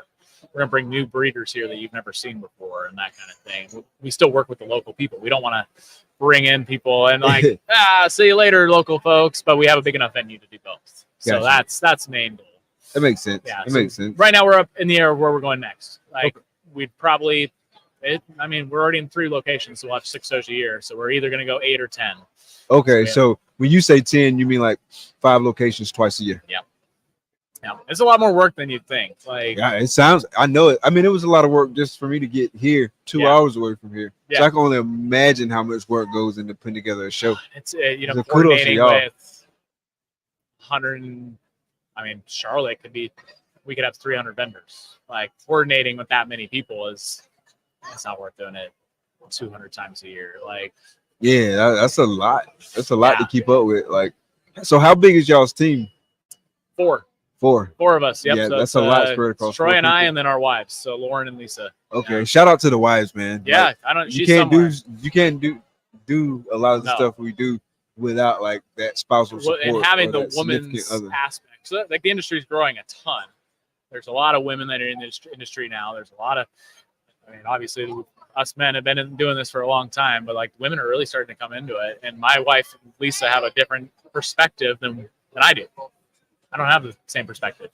I can't think about the way things as she does. She's like, well, like, what about this? Like, what about like this needs to look pretty enough? The shirts need to look like this. Like, and so like it added a lot, and that's how it helped the growth a ton. Yeah, man. Shout out to the wives, man.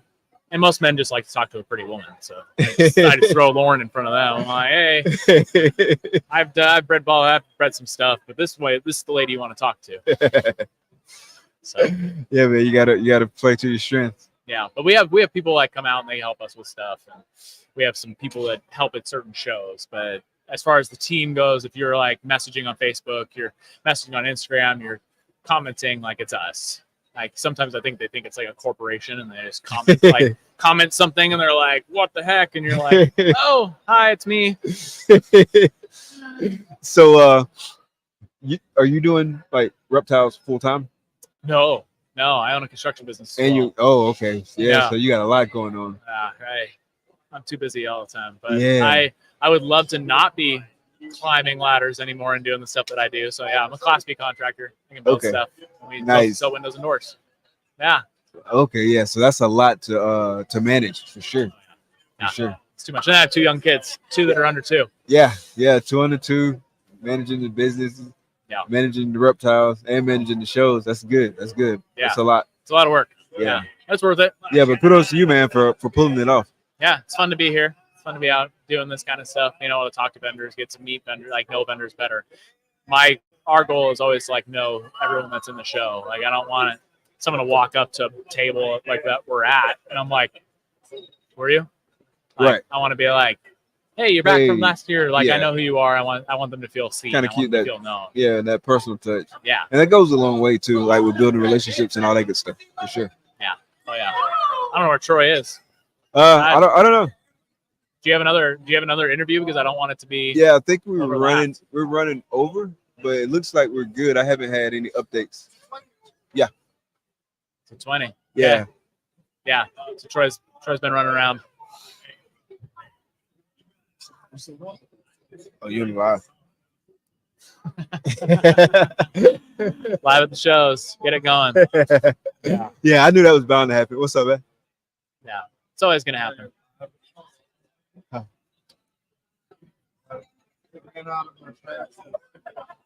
But yeah, I know it's bound to happen. Oh, It yeah. happens. Yeah, you're running live. It's I've done that to somebody on the live. Like the first time I saw somebody doing a live podcast from a show, I was like, "Oh, what's up, bro? What's up, bro?"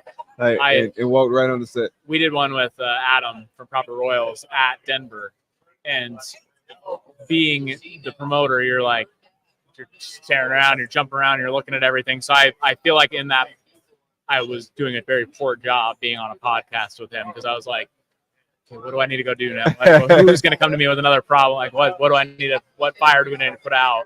So he's like asking questions, and I'm like bouncing around. So this is easier. Like I'm not in charge of this. Yeah, so yeah. You just chilling. there could be a fire over there, and I don't have to put it out. Nice, man. Well, Nick, it was good having you come on, man. Yeah, I appreciate you having it. Yeah, Yes, I'm sir. excited for you to be at the show. Yeah, I'm looking forward to it, man. Definitely looking forward to it, man. I like the whole vibe y'all got going on. And yeah, man, reached out to Troy. I was like, yeah, man, it's cool. I definitely want to be a part of it, man. Yeah, well, we're glad to have you. Well, hopefully we'll have you out at Optimus Hall. We'll have everybody hang out. We can actually have like a good sit-down conversation instead of we're sitting here. Yeah, for Something sure, like for this. sure, Yeah. for sure, boss. Get to know more. Yeah. All right. Great meeting you. Appreciate you. Thank you so much. Yeah. Have a good one, man. Yeah, you And too. Keep it hard work. Oh yeah. Love those babies. Stay busy. Oh yeah. That's the main goal. All right, man. Appreciate it. Thank you, sir.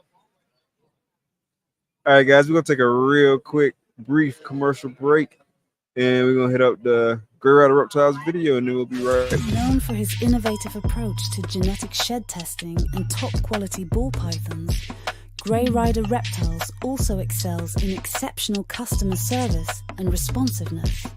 With a quick turnaround time, Charlie ensures you get the service you want and need.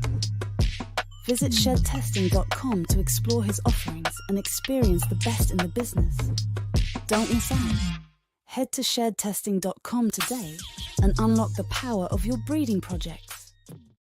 The chair set up. Like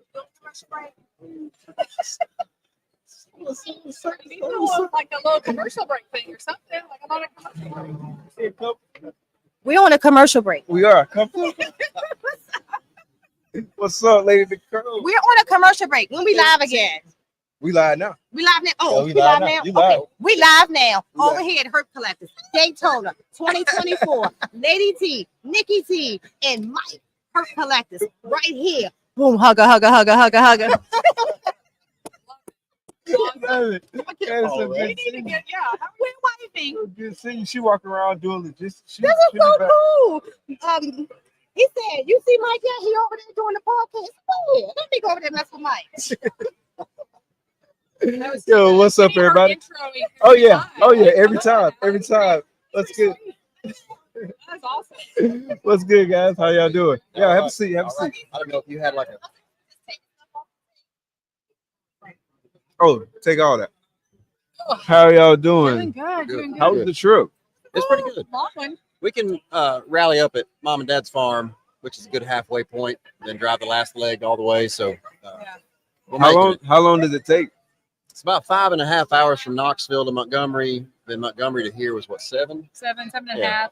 It's a hoof. Okay, that's not too bad. About 12, 13 ish. Okay, yeah, that's. But then you get to come to the beach and you got seafood, Yeah. beautiful views. Yeah, So and we get to see everybody, which is awesome. So Exactly. we needed to see everybody. We needed that fix. So Yeah. it's been good. It's Yeah. been good. Glad to hear y'all having a good time. So, what all y'all got on the table over there? I haven't had a chance to get around like I wanted to. it's a mix. So it's some of Dad's stuff and some of our stuff. So it's kind of been tricky to figure that out. Like, how do we do business this way now? So On the ball python side, obviously, Dad was heavy on the Monarch. That was his favorite thing. Yeah, So we've got lots of mixes of that. Some DG mixes, enhancers stuff. We've got puzzle over there. Some Krypton, DG, Dreamsicle. Of course, some banana stuff that we've made. Clown, double head, clown, DG mixes. We don't really even have. We only have 6 of his clutches from this year out that we're ready to eat. We have 20 more at home, so they'll be growing up. So hopefully by Tinley we'll have a lot more cool stuff to bring. But and then of course we have the Hognose again blended with our. He's got solar flare and Yeti and few Axanthics. super Arctic stuff. We've got Axanthic, and then we have storm Swiss chocolate stuff. So we've got a variety of things over there right now. Oh yeah, it sounds like a jam-packed table with a lot of We're stuff. Yeah, getting a step count in, just going around the curve or table set up.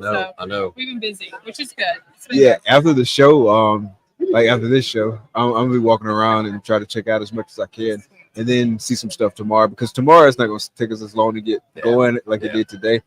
Today was like a learning curve and all that good stuff, but tomorrow it should be a little more chill, a little bit more relaxed. Sundays, a little calmer. And so it has been really busy though. I mean, we've seen a lot of traffic, a lot of people. I feel like they pulled a lot of people in, which has been awesome. So I'm pretty happy with the flow, considering the market, and everything. That's why we'll keep coming back to Daytona. The people coming through the door is just fantastic. Yeah, absolutely. Hard to Because beat. even if you don't sell nothing per se, like it's another opportunity to get your brand out there. Exactly. Make face-to-face connections with people.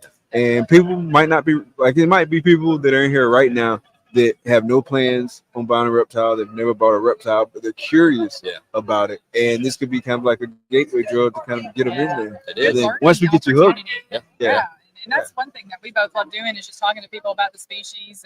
And you know, they ask us, you know, what is the deal with these hognose? And so we get to talk to them about it. And some of them already have ball pythons, so we can kind of do compare contrast, and that helps them kind of be either more comfortable with it or like, oh no, that's not the species for me. I mean, if I need to talk somebody out of a pet that wouldn't be successful under them, that's probably the right move. Yeah. Everybody's worried 100%. about losing a sale. I'm like, you know, I want that animal to be in a good spot. Yeah, and with that person to be in a good spot, we don't want to put them in a failure situation, because then That's they're bad less on our name. likely for the community to progress. Like, we want to make sure those people succeed, so then they fuel that fire too for all of us. Exactly. Yeah. And then they have a bad experience. Like when they talk to people, they don't talk about that negative experience. And so you don't want that to be. You don't want that to be. Snakes already got a bad enough rap. We don't need to push that anymore. We want it to be a good thing, a successful thing. We like talking to the kids so they get excited about it, see the parents freaking out. You know, that's always fun, trying to talk them into going ahead and getting a snake for their kid. And you know, that we want to build up that, you know, the next generation, get them going, you know, get them not afraid of it. Yeah. Because there's a lot of people that just like, in fact, the other day, like I saw somebody get tagged on like a post because this guy, like, he's known for, like, in my hometown for like moving snakes when they get in like people's houses and stuff like that. But it was like late at night and got tagged. It was probably like, I don't know, 10:30, something like that. Can you come get this snake? And he was like, I'm in the bed right now. Where is it? It's outside. Well, that's where it's supposed to be. It's gonna leave. Just wait. So I'm the snake guy at work. Oh, are you? So I get texts like every week, like, hey, what's this? I'm like, it's a snake. Leave it alone. And like, we know what kind. I'm like, you're asking if they want to know if it's venomous. Yeah. And I've never had a venomous snake of a venomous picture of a venomous snake sent to me. It's usually a corn snake or yeah, rat snake. some kind of colubrid most of the time. They'll say that. Like, it was 11 feet long. I was like, no, it's 4 feet long. People in feet and inches, they get confused, don't they? We had one coworker. He kept sending me a picture of headless snakes. And headless snakes. I'm like, Tony, quit sending me pictures of headless snakes. I'm like, leave them alone. And he sent me another picture of it. I was like, that's it. You're cut off from her fudge, because her fudge is awesome. Yeah. And, and so I used to make fudge and send it to work with him, and they get to eat fudge. I said, he doesn't get any more fudge. I'm done with this man. And so then he started sending pictures of like, I moved it over here. It's not dead. I was like, okay, you get fudge again, man. Yeah. It's positive. Hey, he's learning. Like training the pet. You ain't getting no fudge. No, we're trying to be advocates for it, even at work or even here, like, because this is a cool hobby. Oh yeah, it absolutely is, man. Like, I'm so glad like this happened. It just kind of happened to us by happenstance. A few years back, COVID. Yes. And just looking into more stuff, and the rest is history. But yeah, I am so glad it happened. Right, I've met a ton of great people. Made some really good friends. Like having fun. Like just the friendships are kind of amazing, aren't they? Exactly. Like people that we really like. I look at it and I'm like, you know, we've only known them really for a couple of years or so, a few years, but they feel like lifelong friends. It's kind of interesting how we've got this camaraderie. Yeah. And I think that's so cool in this industry. And I feel like with everything that we've gone through over the last few weeks, we have a family that's right here with us, like kind of keeping us up, you know, keeping us positive, making us want to keep coming back in here and keeping going, you know, without Tom. It's been weird over there without him. You could tell there's a different dynamic. Of course, I'm trying to get people to come in to talk to us. And I'm like, maybe I should get a Tom face with some like. She just needs the big white mustache. I was like, please come talk to us. You know, we want to still be part of that community that people remember him for. And we want to be there also for people. We're not going to have the knowledge that he has. And we're, you know, obviously not got the years behind us, but we really want to be there. And we want to invite people into our family. So we're trying to, I know we kind of look probably sad sometimes because we are, but we're really trying to make it keep going. I think it's going to take all of our feet to fill up his shoes. I mean, it's a lot. He was a influential man. Yeah, absolutely. Like, I never got the opportunity to meet him in person or to meet him personally, and I didn't know him personally, but like, he's one of those people where every time you heard someone say something about him, it was like just some of the best glowing recommendations or glowing positive feedback that you can get. And so like that says a lot about someone. It's cool to hear that. We hear a lot of those stories. At his celebrations of life, we had to do 2 because he lived in 2 different areas, but we would have people that were some of his clients from his vet clinic and then some people that went to church with him, and then some people from the reptile community talked. And his stories were almost parallels about how he was that guy. He was that light. He was happy to see you. Yeah. And when you were talking to him, you're the only one. And he was very consistent. A lot of people kind of put on a different hat when they're in a different crowd, but he was the same guy. Like that. And I was lucky enough to, I'm a veterinarian, so I got to work with him. He was my mentor coming out of vet school. Of course, a family member. Went to church with him, did this with him. I got to see him in all of those areas, and he was the same Tom everywhere. Like there was never anything fake about him, never pretend, never any of that stuff.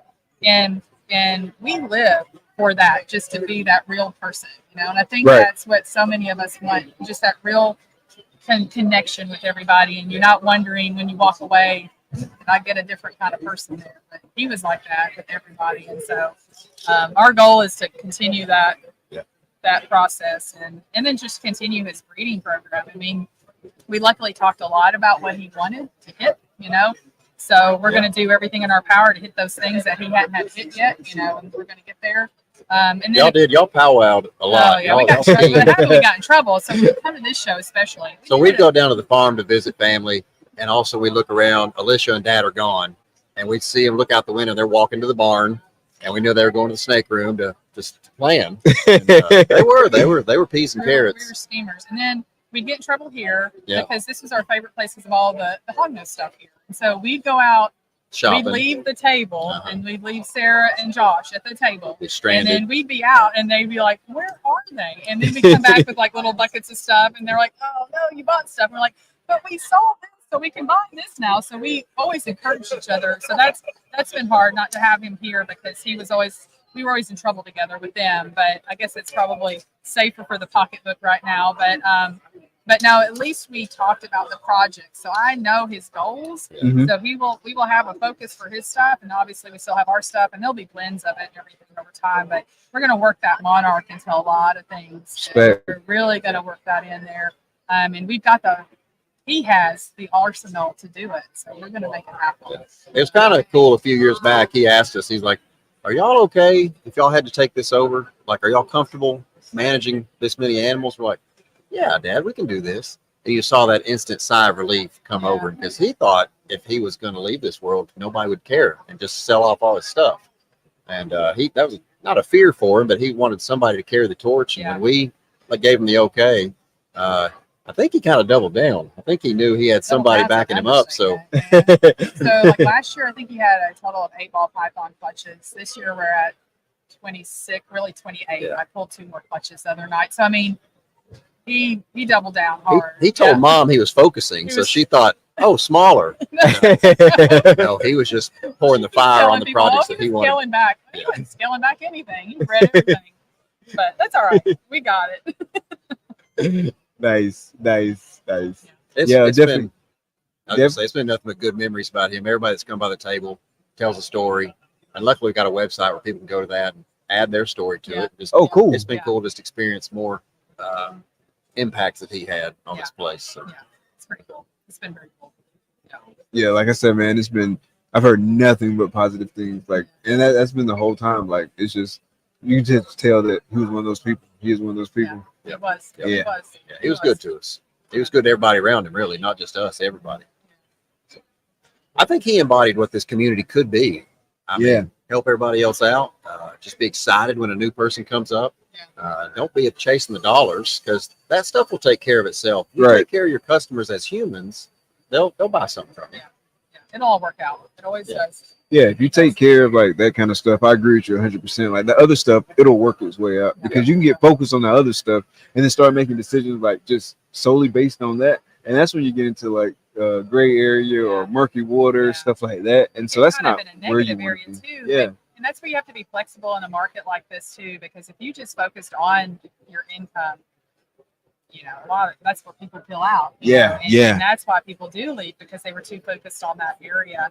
I think focusing on the people, the relationships, the community, empowering the community to be a better influence overall, bringing more people in, and then also still focusing on the quality of the animals and making that build. Then it all comes along itself. Yeah, 100%. Well, guys, sorry to get us started late. No, you're good. You're good. You're good. We got the next folks standing right there. Yeah. So is there anything y'all want to tell folks before we head out, or before y'all head out? We will be in Dallas. We will be at the Charlotte All-American. Okay, and we so will I'll be see you at there. Tin- Yeah, we'll be So I'll there. see you at all We'll of be them. at Tinley. Yeah, so it'll if be y'all like cousins. Yeah, we're on the road a lot, yeah. But we will have even more of Tom's ball python babies, especially by Tinley, and he has got some crazy stuff coming out. So I'm pretty stoked with what he produced this year. I wish he was here to see it with us, but we will have quite a few pretty killer combos at Tinley. So Did you guys say Atlanta too? we won't be able We to won't do be at Atlanta, Atlanta. because we're doing Dallas and then we're doing Charlotte. He's got a work thing. So I talked to Bob yesterday. So I'm hoping that depending on how things go at the Atlanta show. So please, everybody go to Atlanta show so we get all those numbers, because then he'll do the spring show and then we'll probably be at the spring show. Yeah. Because we'd rather do Atlanta because it's so much closer for us because we're not supposed. Gotcha. But yeah, I'll see y'all at all those other shows. So definitely looking forward to it. Y'all staying over at the hotel? Yes, we're at Okay. Hilton. We're at the Hilton. So anybody that especially wants anything specifically from Tom, just reach out to us at Herp and Harbin's. I mean, we've got stuff coming out our ears, and we want to make sure that Tom's legacy continues on, even with other breeders that have the focus that he had on certain projects. We're not going to be able to do all his projects and all our projects. And there'll be projects that he has been working on that we will have to kind of, dwindle down. But the Monarch, like I said, the Monarch, we're going to keep building it up. So family Monarch, keep howling up, help us out. Let's get this going. So Nice. But thank you so much for having us. Thank y'all for Appreciate coming it. on, man. It was great chatting with y'all, Nice seeing man. you. I really appreciate it. Thank Like I said, man, I'll be around here in a little bit. Hopefully that way I can walk through and visit some stuff and see some of the stuff y'all got over there. Thank you. Yes, Thank appreciate you, it. Ash. Thank you so much. Thank Seeing you so you, much. thanks. And sorry for the delay. No, you're good. You're good. We need a break from the table. Okay. Nice.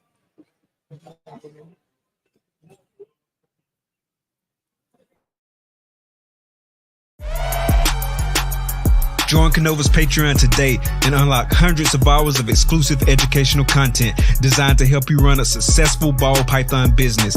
Leverage the opportunity to participate in monthly Q&A sessions, learning directly from the world's leading ball python designer. And act fast and be the lucky person to secure the one remaining VIP tier spot, punching your ticket to the KINOVA facility visit on October 26th. Will it be you? If so, we'll see you there. Don't delay. Join the KINOVA.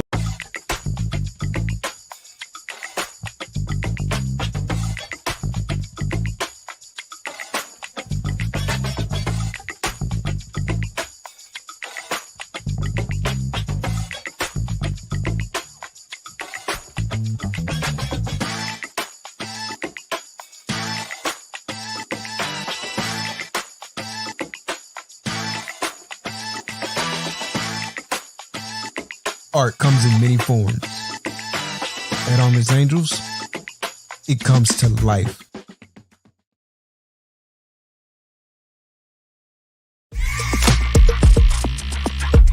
In life, success doesn't come to you. You go to it. In this game, forward thinking is the key to innovation and staying relevant. Plan your work and work your plan. Lose yourself in the art. Lose yourself with wetter morphs.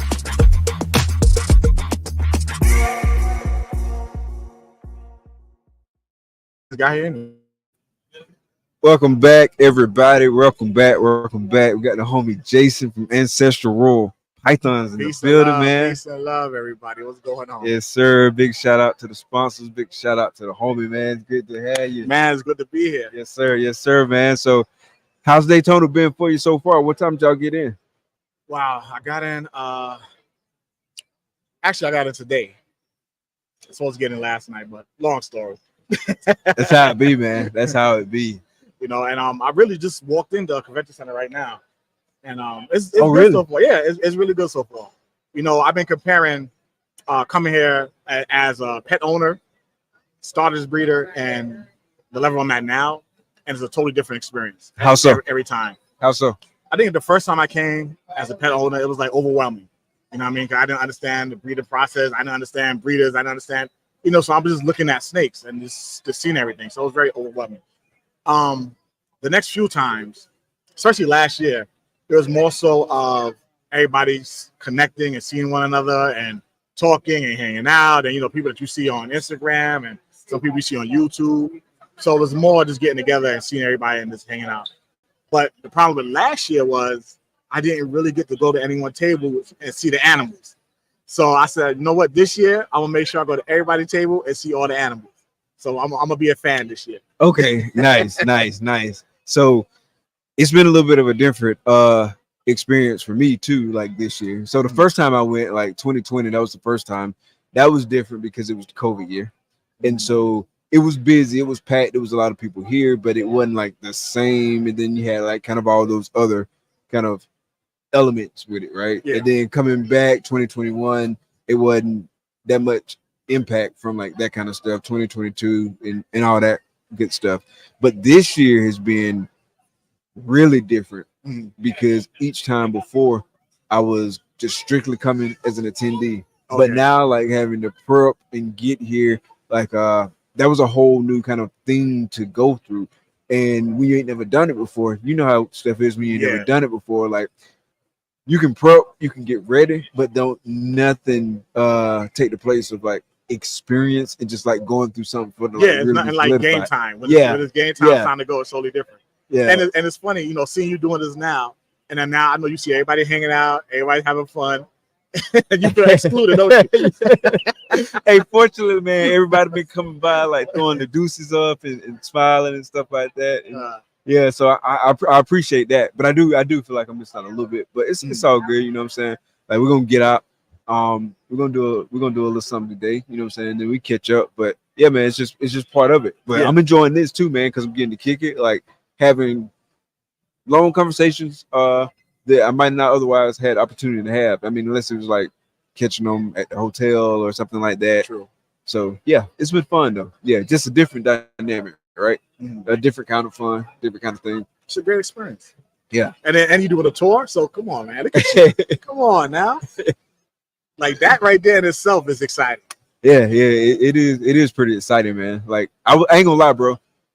I was nervous kind of going into this. Really? Yeah. I was, man, just because like I was like, what didn't I think of? What didn't I think of? Well, the more you do it and the mistakes you make, you just learn from that, And as you go on, it get better. But right now, I think you doing pretty good, man. Yeah, big shout out to Cara too, man. Like cause she in this ear. And so like she telling me like what's going on and stuff like that. So big shout out to her. Shout out to she really been behind the scenes. Yeah, she's been holding it down, man. So season wise, man, I know you got quite a few things on the on the docket there. Like you had some stuff hatched. You had about what 14 clutches hatched? 15. 15 now. Yeah. I got like 8 clutches in the incubator. Okay. And I have about 5 to 6 more girls that should go. So yeah, it's been a very busy season for me, but I love it. Nice. I love it. Nice. Yeah. So biggest stuff you got coming? Biggest stuff. Well, I'm really excited about the puzzle stuff. So I'm making a lot of double head puzzle hypo stuff with different codoms in it. I'm excited about my Cypress Pompeii stuff. Very excited about that. Cypress Ultramel Clown stuff. Very excited about that. That sounds nice, bro. Yeah. And let me see what else. I think those are my most anticipated collections right now. Also my Mandarin puzzle stuff. That sounds nice, bro. Yeah, I got this fixation on puzzle lately. Yeah, and rightfully so, man. We was talking about that earlier, like a couple different times, like just puzzle and kind of just how exciting that is because like more and more people starting to work it, like doing some really cool stuff. It's got a lot of potential, a lot of things that can be done like in that puzzle kind of whole puzzle space, and definitely looking forward to seeing what you produce, man. Yeah, I was. And don't get me wrong, I'm it's so hard. excited about Clown because a lot of people always say, "Well, puzzle's gonna replace Clown." Nothing is never gonna replace. Yeah, I don't think it's gonna replace Clown. Nah, but it's something to get excited about. Exactly. So I look at it like that. Exactly. Like, will there be people who like Clown better? Yeah. Will there be people who like puzzle better? Yeah. But I don't think it's gonna replace No. clown. I mean, No. clown is clown. Like they're not the same thing. It's just another thing to get excited about. So why not both? Yeah. I mean, I don't like them both Not together though. There you go. There you go. I do not like Don't them do both that. together. But no, but listen, anyone that's doing that project, you know, hey, it's just not for me. Yeah, It's just not for me because Facts. I don't think it makes the difference that it should make in the project. You know, so that's my only thing. Yeah. Like there may be something that somebody works, and they were like, "Oh wow, they threw this in the puzzle clown," and I didn't expect that, and it'd be just crazy. But me personally, I wouldn't work it. Like if I were to get in the puzzle, which I'm trying to. Oh, you will. I definitely wouldn't go the clown route there. Nah, you don't want to do that. No. You know, Hypo me, DG me, hypo DG me, and I'm doing that as well. I'm Yeah. trying to get DG into the hypo puzzle. ultra mail me. Oh, you see, you know. Yeah. You know. Yeah. Yeah. So what we looking like for vending next year? Not for nothing. And it's funny, you know, I've been talking to everybody and stuff like that. But you know what? I need to vend Daytona next year. So that's going to be my own personal goal to make sure I vend Daytona next year. But as far as vending goes, yeah, I'm going to try to get a couple of shows under my belt. You know what I mean? I have the animals. So I'm definitely want to start vending. You know, so I need to get my feet wet. And everybody always telling me, like, okay, what are you waiting for? Come on. You know how this community is. Everybody's so supportive. Oh and, yeah. You know, Oh yeah. Have you had the opportunity to get by the ARS? not yet. Dude, okay. Not yet. Okay. Yeah, because I was wondering if they got like any display cases over there. Well, Because last year they had some. Somebody told me there was a sign that said they're selling the compartments for $25 each. I don't know if that's true or not. I haven't personally been over there yet, so I have to see. But that's without the carrying case and everything else. So I don't know, but I will go over there and check it out. Okay. Because I know normally if you order it on ARS and they was bringing it to the show, so people would pick it up. So I didn't know they bring extra to sell. Yeah, last year they had like a couple extra that I was thinking about getting, but I ended up not pulling the trigger. But you regret that, don't you? Kind of, sort of, yeah. If I'd have pulled the trigger, then I would have had it and would have put a little bit more fire under me to start vending shows. Yeah.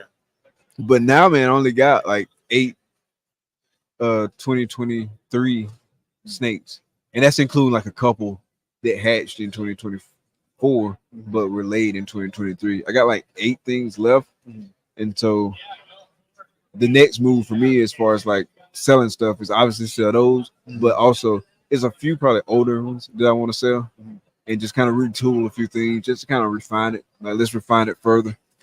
Listen, I've been doing the same thing. Like I have stuff on auction right now.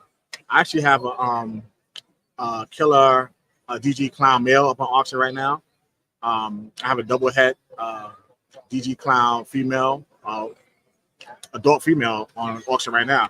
So I'm doing the same thing, just really refining my collection. The things I know I'm not going to breed or not going to use, you know, why keep them? Like I'm sure someone else can use them, you know. So I'm doing that as well. Yeah. Anything too powerful you getting rid of? Hey, look at him. No, not really. No, not really. I'm holding on to all that stuff. Like how far are we retooling? Not that far. I still got to build up, man. I still got to build up, you know. And you know, I'm also excited about the Stranger project. You know, I really like Stranger a lot.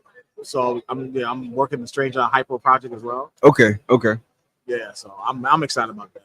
You know, Yeah. I like Hypo and Clown. So Stranger Hypo Clown to me is just And I also work with a lot of chocolate as well. Okay. Yeah, man. I like Stranger stuff too.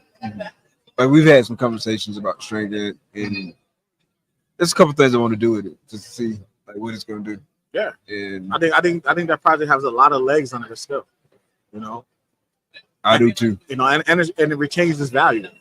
You know, and I kind of like that. Well, not from 2020, but it's staying pretty strong right now. Yeah, it's pretty stable right now. Yeah. It was like a little bit of like drop or whatever, but it was like that with a lot of G's. Everything. Yeah, like that was just the market period. Yeah. At that time. Yeah, we got spoiled 2019, 2020. We got very spoiled. The things was selling and moving, and like I remember there was a time, especially 2020, you put something on Morph Market, 10 minutes later, you have a message and it's gone. Like animals was moving, you know? Yeah. I wish I had some of that. But it is what it is, you know what I'm saying? I caught a little bit I was of it. probably responsible for some of them 10-minute animals being gone. I ain't gonna lie to you. I ain't gonna hold you, bro. In fact, like I would try to like swoop in on people. Like I done hit a couple different people up, right? Where they posted, so yeah, I'm about to post this on Morph Market, blah blah blah. Hot right in the DM. Yeah, no need to post that on Morph Yeah, Market. I'll take that off your hand. Don't worry about it. Yeah. Save your step. Oh man, too much. But how are you enjoying the show so far? Man, so far so good, man. Really, I hadn't walked around as much as I normally would walk around the show. After this stops broadcasting, I walk around some more, walk around in the morning and stuff like that. But yeah, man, so far so good. Really been enjoying it. Oh, that's good. Yeah. Did you bump into Matt and all them? I seen Matt. I seen Keys. I seen Austin. I bumped into a few people. Like I said, and I literally just got here. But I bumped into a few people. Yeah, I've been seeing everybody like kind of walk through this little way right here. Yeah, I haven't seen Bob yet, so I have to go to his table. So this is a lot of people I haven't seen. Okay, yeah, I need to hit up Bob too. You know, but that's the great thing about doing this. You know, you walk down one aisle, you see somebody. You walk to the next building, you see somebody. You know, so I think whoever hasn't been here, they really need to come to Daytona. Yeah, absolutely, man. It's Absolutely definitely an experience. You know, I never it's been a to whole Tinley. vibe, bro. I never been to Tinley or anything like that. But a lot of people always say that it's like shoulder to shoulder. It's very crowded. You know, over here it's so spacious. You know, I think the way the layout is and how big the building is. You know, you don't feel closed in. You know, you don't feel claustrophobic. Yeah, you know, 100%. So I love it here. Yeah, man. Well, appreciate you sliding through, man. Yeah, man. Appreciate it's been you for dope, having me. man. It's always good to have you on the show. Listen, Appreciate my pleasure. your My sponsor, pleasure. man. I'm proud of you, man. I'm proud of sir. everything you're doing. Appreciate you, brother. Appreciate you. That means a lot coming from you, brother. And Lots peace of and love respect, to the man. family out there. Yes, sir. Yes, sir. So, yeah, man, we got them back to back. We got Clovers coming at you right now. Clovers Reptiles. You ready, boss?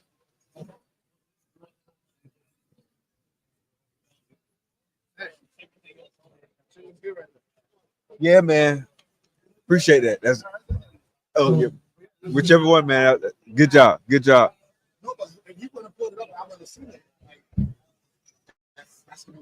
Yeah, that's perfect. That's perfect. What's good, brother? How things going, brother? Yeah, man. How's the show going for you? Doing good, man. Doing good. Selling some, Hognose and stuff like that. So happy for the first year, Yeah, I remember, bro. Like the first time we met in person was at Daytona. Yeah.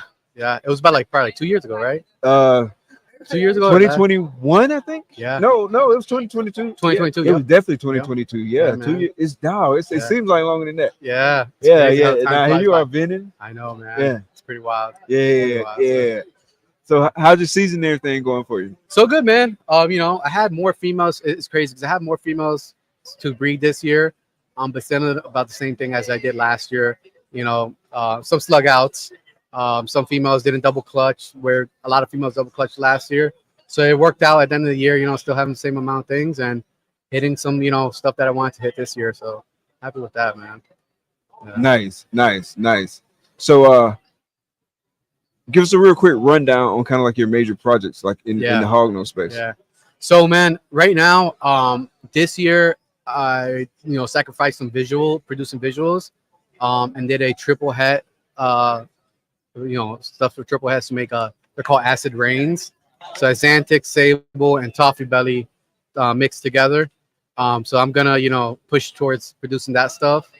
And I have a lot of Arctic Sable, what's called Het Toffee, Mai Tai stuff. What else? And then the red albinos with some really cool like reverse stripe patterns that I inherited some bloodlines. And I kept pushing them, and so it's now coming to fruition with stuff. Nice. So that's very cool. Yeah. Nice. So how's this show going for you, Daytona show? This show, man. So it started off slow. It picked up now, closer to midday. It's starting to pick up better. But what better day where place to be than this weekend, than Daytona. The exposure, seeing everybody, Exactly. hanging out and stuff like that. If if I break even and make a couple bucks, I'm happy. You know, so far it's going good. So like, let's see what happens tomorrow. You know. Yeah. It's been pretty busy, like through this room. I was chatting with some folks earlier, man, and just talking about like how much busier this room is compared to how it's been in the past. Yeah. And so it's good to see like just the sheer amount of people who with at least some interest, you know what I'm saying, in what we are here doing, right? You know, it used to be like almost like I don't want to be in the second room because of the lack of traffic there's been in the past years. But yeah, I walked in here earlier and I was like, oh man, it's packed too. Yeah, as packed as over there. Yeah, so it's not bad. It's really good. I like that. Yeah, it's been a whole good vibe. Like I was a little worried about being in the first room. Yeah, but I think this really worked out better, like for this kind of setup. Oh, for sure. And then considering like it's still a bunch of people in here, like a bunch of people, bro. This was probably perfect. Yeah, and the unloading spot is like right over there. Yeah, so it's a quick in and out. Yeah, for sure, this was great, bro. And especially for this, it's less of the vibration sounds, stuff like that too. So it picks up the sound too. Yeah. In fact, I might just try to be here next time. Like just it makes sense. It was nice. Yeah, nice. You bring with animals and stuff like that, or just I don't know if I'm being with animals next year.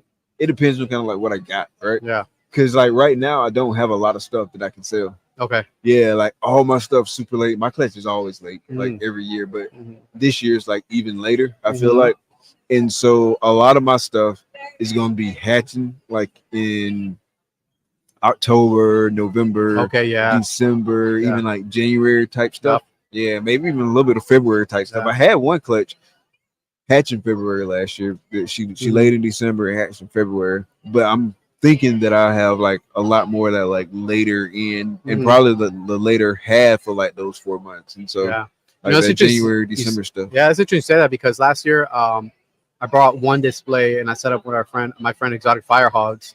And I had, like I said, about the same amount of animals from last year and this year, but I bred later. And you know, like I brought them out of brumation, I think like mid-February. So what I had available with good feeding and stuff like that wasn't enough, you know, to get my own tables. And then I switched it up last year, did brumation a little earlier, and then you know breeding and had good amount of stuff for this year, you know, because if not, I would have had maybe like 20 animals or something like that. Okay. You know, what's the how long does it take for their eggs to hatch for hogs? About 55-60 days. Okay, so around about the same thing. Month. Yeah. Usually like around like, you know, 78 to 80 degrees. You're doing about 55-60 days. Okay. But the cool thing about them is like they can sometimes double clutch. Yeah. Yeah, man. Yeah, I sometimes wish my ball pythons can double clutch. You know, it's crazy to, you know, have that. It's you know, I've had people like ball pythons like it's crazy you could produce 150 plus, you know, animals with 10, you know, females, you know, because of the double clutches and stuff like that. So that's wild. Yeah, that's crazy. When I first heard about that, I was like, what? Right. And then the amount of eggs that they lay, you know, on average 10 to 15. So, you know, one female, you can get 30 eggs, you know, easily if they double clutch a season. And so I imagine it's like some of the same challenges like with them as far as like slugs and sometimes slugs. Yeah. I had that challenge this year. Yeah. I had about like 3 females like completely slug out. Oh wow. One clutch. I had 1 good egg out of 10 and stuff, you know. And then I had a couple that were egg bound. And once they laid the eggs were bad already. Oh wow. Yeah. Wow. Yeah. So is there anything like for the ones like slugged out and stuff like that? Is there any kind of thing that tends to make them slug out, or is it just kind of like happenstance? I think it's kind of happens, man. I've been playing around like with trying to do like ultrasound and see if like I can hit, you know, figure out what the follicle size is to hit it. Because the way we breed is, you know, in the dark, you know, I'm doing 3 days on, 1, 2, 3 days off to feed, 3 days back on, and the male's in and out that whole time, you know, to try to hit the, you know, the ovulation. So if I can figure out exact ovulations, stuff like that, will be really good.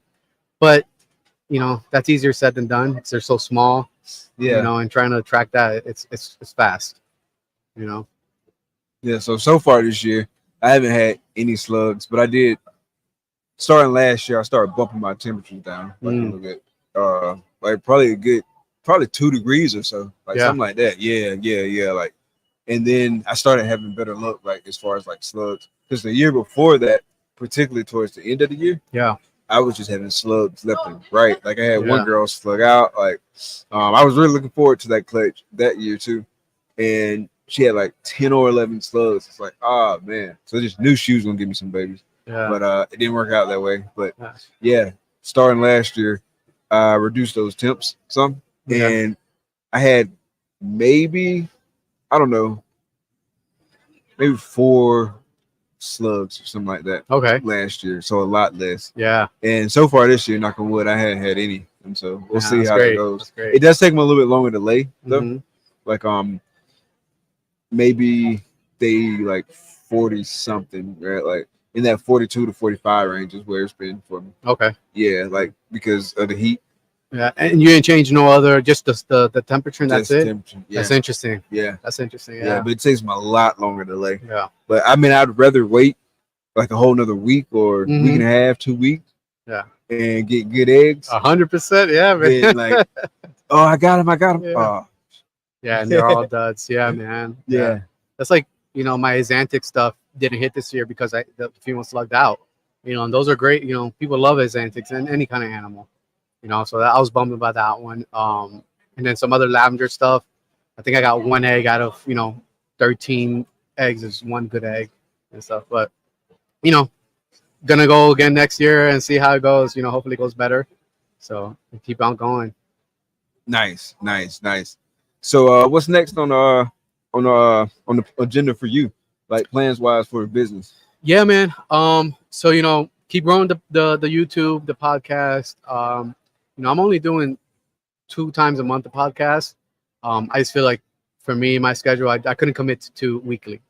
So growing that, doing the pre-recorded stuff, and then just keep growing the Hognose stuff. I added Barron's racers this year. Oh, nice. And then I'm also at Madagascar giant Hognose.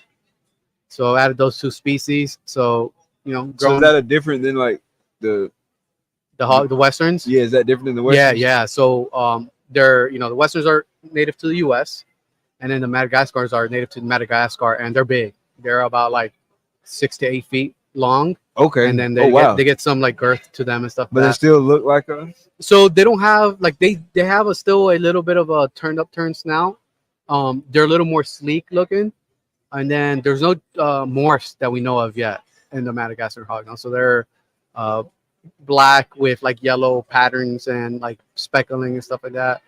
So really cool animal, and their demeanor is a little more chill than the Western Hognose. Okay. Yeah. So are there a lot of people like keeping those like? There are more people are starting to pop up here and there. I think the biggest thing with like some colubrids haven't blown up, the morphs aren't there, right? So it's just a black or black and yellow snake, and that's it, right? But I think eventually we'll find morphs and stuff. At least keep our fingers crossed. Nice. When we do it. Nice. Yeah, I'm gonna have to look those up because Yeah. I hadn't seen those, but that Yeah. sounds pretty cool. Like They are big, really cool. Yeah, they're really big and nice, and same thing. And one of the cool things, you can keep them communal. Oh, really? Yeah, so you can keep like a couple, like let's say like a 3.2, 2.3 in like a decent sized enclosure. So that's really cool too. I think that's another cool thing you can do. Where most snakes you got to keep them separate. And they'll breed like that communally, and you'll get eggs and stuff. So. Nice. Yeah, I hadn't heard of those. Definitely have to check those out. Yeah, just man. pitching like a big ass hog nose. Yeah, it's crazy. So when I first saw them and held them, I was like, okay, this is they have that hog nose feature, but it's so different body wise, length wise, and stuff. So Cause like even the first time I touched a hog nose and like felt the keeled scales, Oh, like it yeah. was so different. Yeah, Like yeah, man. I remember that. Like that was dope, man. Like yeah, so that'd be pretty cool. when I get that reaction a lot too, if somebody holds it like, hold on, this feels different. It does. You Like know? it's totally different, man. Yeah, man, I like those things too. Yeah. Like, And then the Barron's racers are really cool too. I got a greens. They come from a blue and green pattern. Then they have like powder baby blue color, and then browns. The blue is like the ones to get, but there's super hard to find.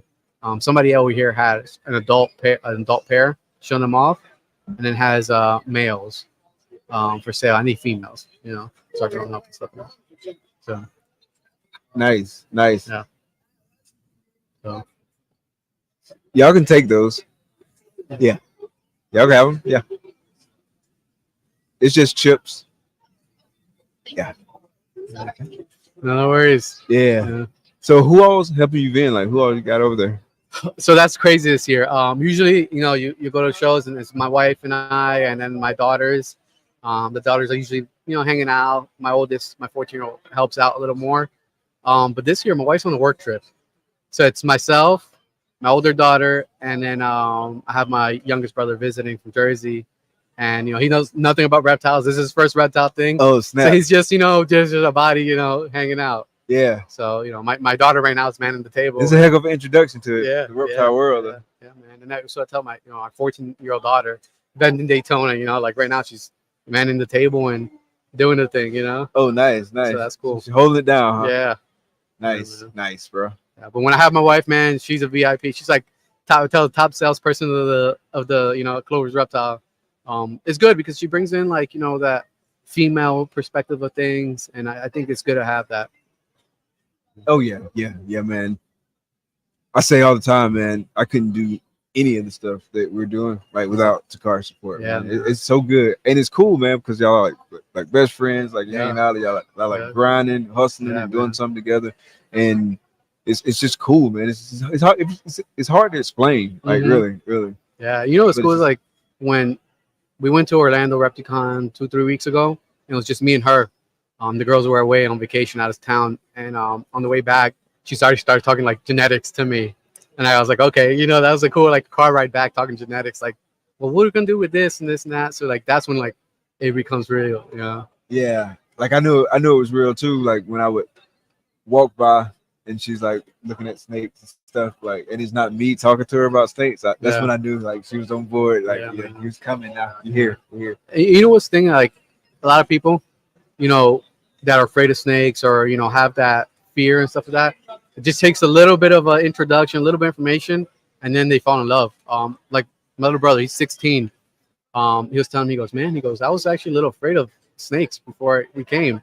And he's looking at the table. He goes, I want one now. I want one now. So the bug's bitten him already. Now he's converted. Yeah, that's all it takes. Like, I think a lot of people would like snakes more if they just took the time to expose themselves, or they just get exposed to them in a positive way, right? Yep. Because a lot of people have like all these preconceived notions about snakes, and they think they're all venomous. Well, but they'll say poisonous. Yeah. But they think they're all venomous. They think they're all like just out here trying to attack you, and just all these like negative things just because of how they've been portrayed in various places.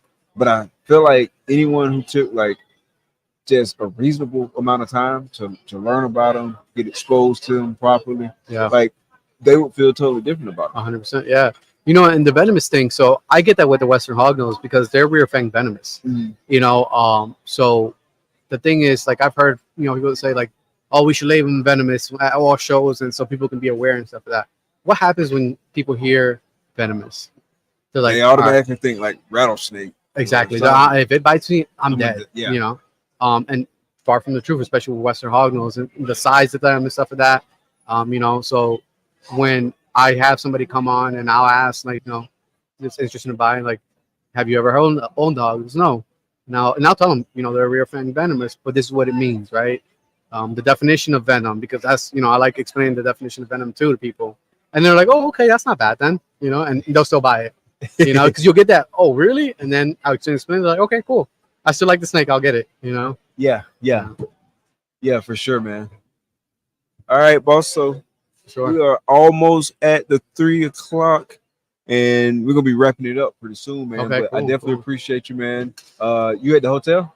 I'm down the road. Okay. Yeah, but we'll like definitely Airbnb type thing. Yeah, or so hotel. Then the hotel, okay, the Grand. Gotcha. So we did an Airbnb type thing, like yeah, down in Flagler. Okay. Yeah, but we're gonna try to hang out tonight, man. We just We couldn't make it last night, but tonight for sure. Yeah, man. We'll be out at the, where I promised the kids I was gonna take them to the beach for a little bit, and then we're gonna hit the auction, and then call it a night. Cause with my 8-year-old and stuff like that, they get cranky quick, So call it a night early tonight. At least hit up the auction for an hour or so. Yeah, and then go out there. I really appreciate you having me here. Yes, sir, man. I appreciate you coming on, man. We just got to get you on Thursday episode as well. Sure, man. Yeah, if you guys are here to this weekend, stuff like that, go check out our table. We're in the main room, right by the ARS display.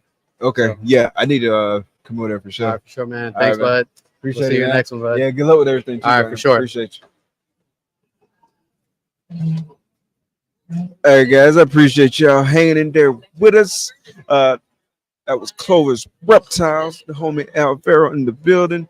It's been a good one, man. We done had a lot of heavy hitters come through, man. This has been super dope, man. Sorry, it's been hard to get to the chat and all that kind of stuff, man, because I've been super focused on the guests, and so you can see kind of the dynamic. It's more of a real conversation, face to face, man. But definitely appreciate everybody sliding through, hanging out with us today, man. It's been real cool, been super dope.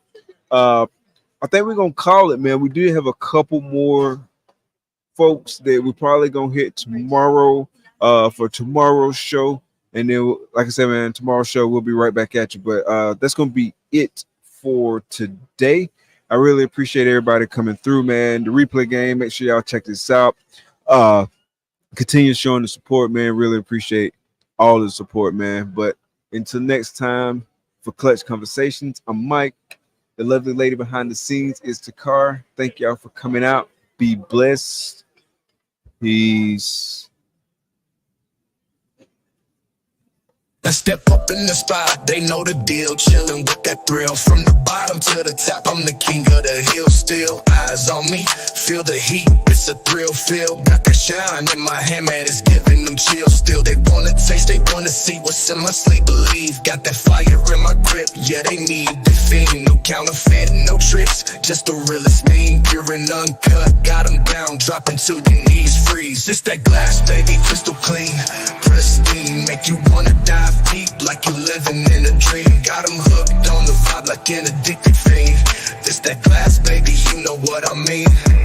In the night it glows, whole place lit, can't quit. Every eyes on me, they can handle this shit. Hit, feel the rush, feel the push, yeah, it's too legit bliss. Once you get a taste, ain't no way you'll quit this. Pure like the rain, cold like the snow. Yo, they crave for the touch, yeah, they wanna know. What's the secret mojo? Got that perfect glow, Take a hit of this life, let your worries go slow, slow. That glass, baby, crystal clean, pristine. Make you wanna dive deep like you living in a dream. Got them hooked on the vibe like an addicted fiend. This that glass, baby, you know what I mean. They come from miles around just to get a glimpse.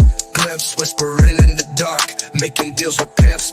Got that high grade shit, make the whole world limp. Glimpse, I'm the dealer of dreams, call me the main event set. Ain't no fakes, ain't no lies, it's the realest deal. Chill, got them looking for that glass, yeah, they love to feel real. I'm the plug, I'm the source, got that golden seal.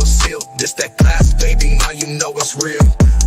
This that glass, baby, crystal clean, pristine. Make you wanna dive deep like you living in a dream. Got them hooked on the vibe like an addicted fiend. This that glass, baby, you know what I mean. In the end, they all come back, craving more and more. Once you get a taste, ain't no closing that door. I'm the king of the game, hear the lion roar. This that glass, baby, and it's what you're here for.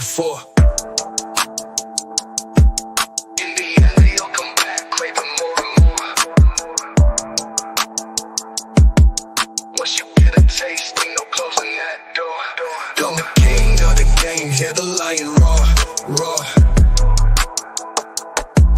This that glass, baby, and it's what you're here for.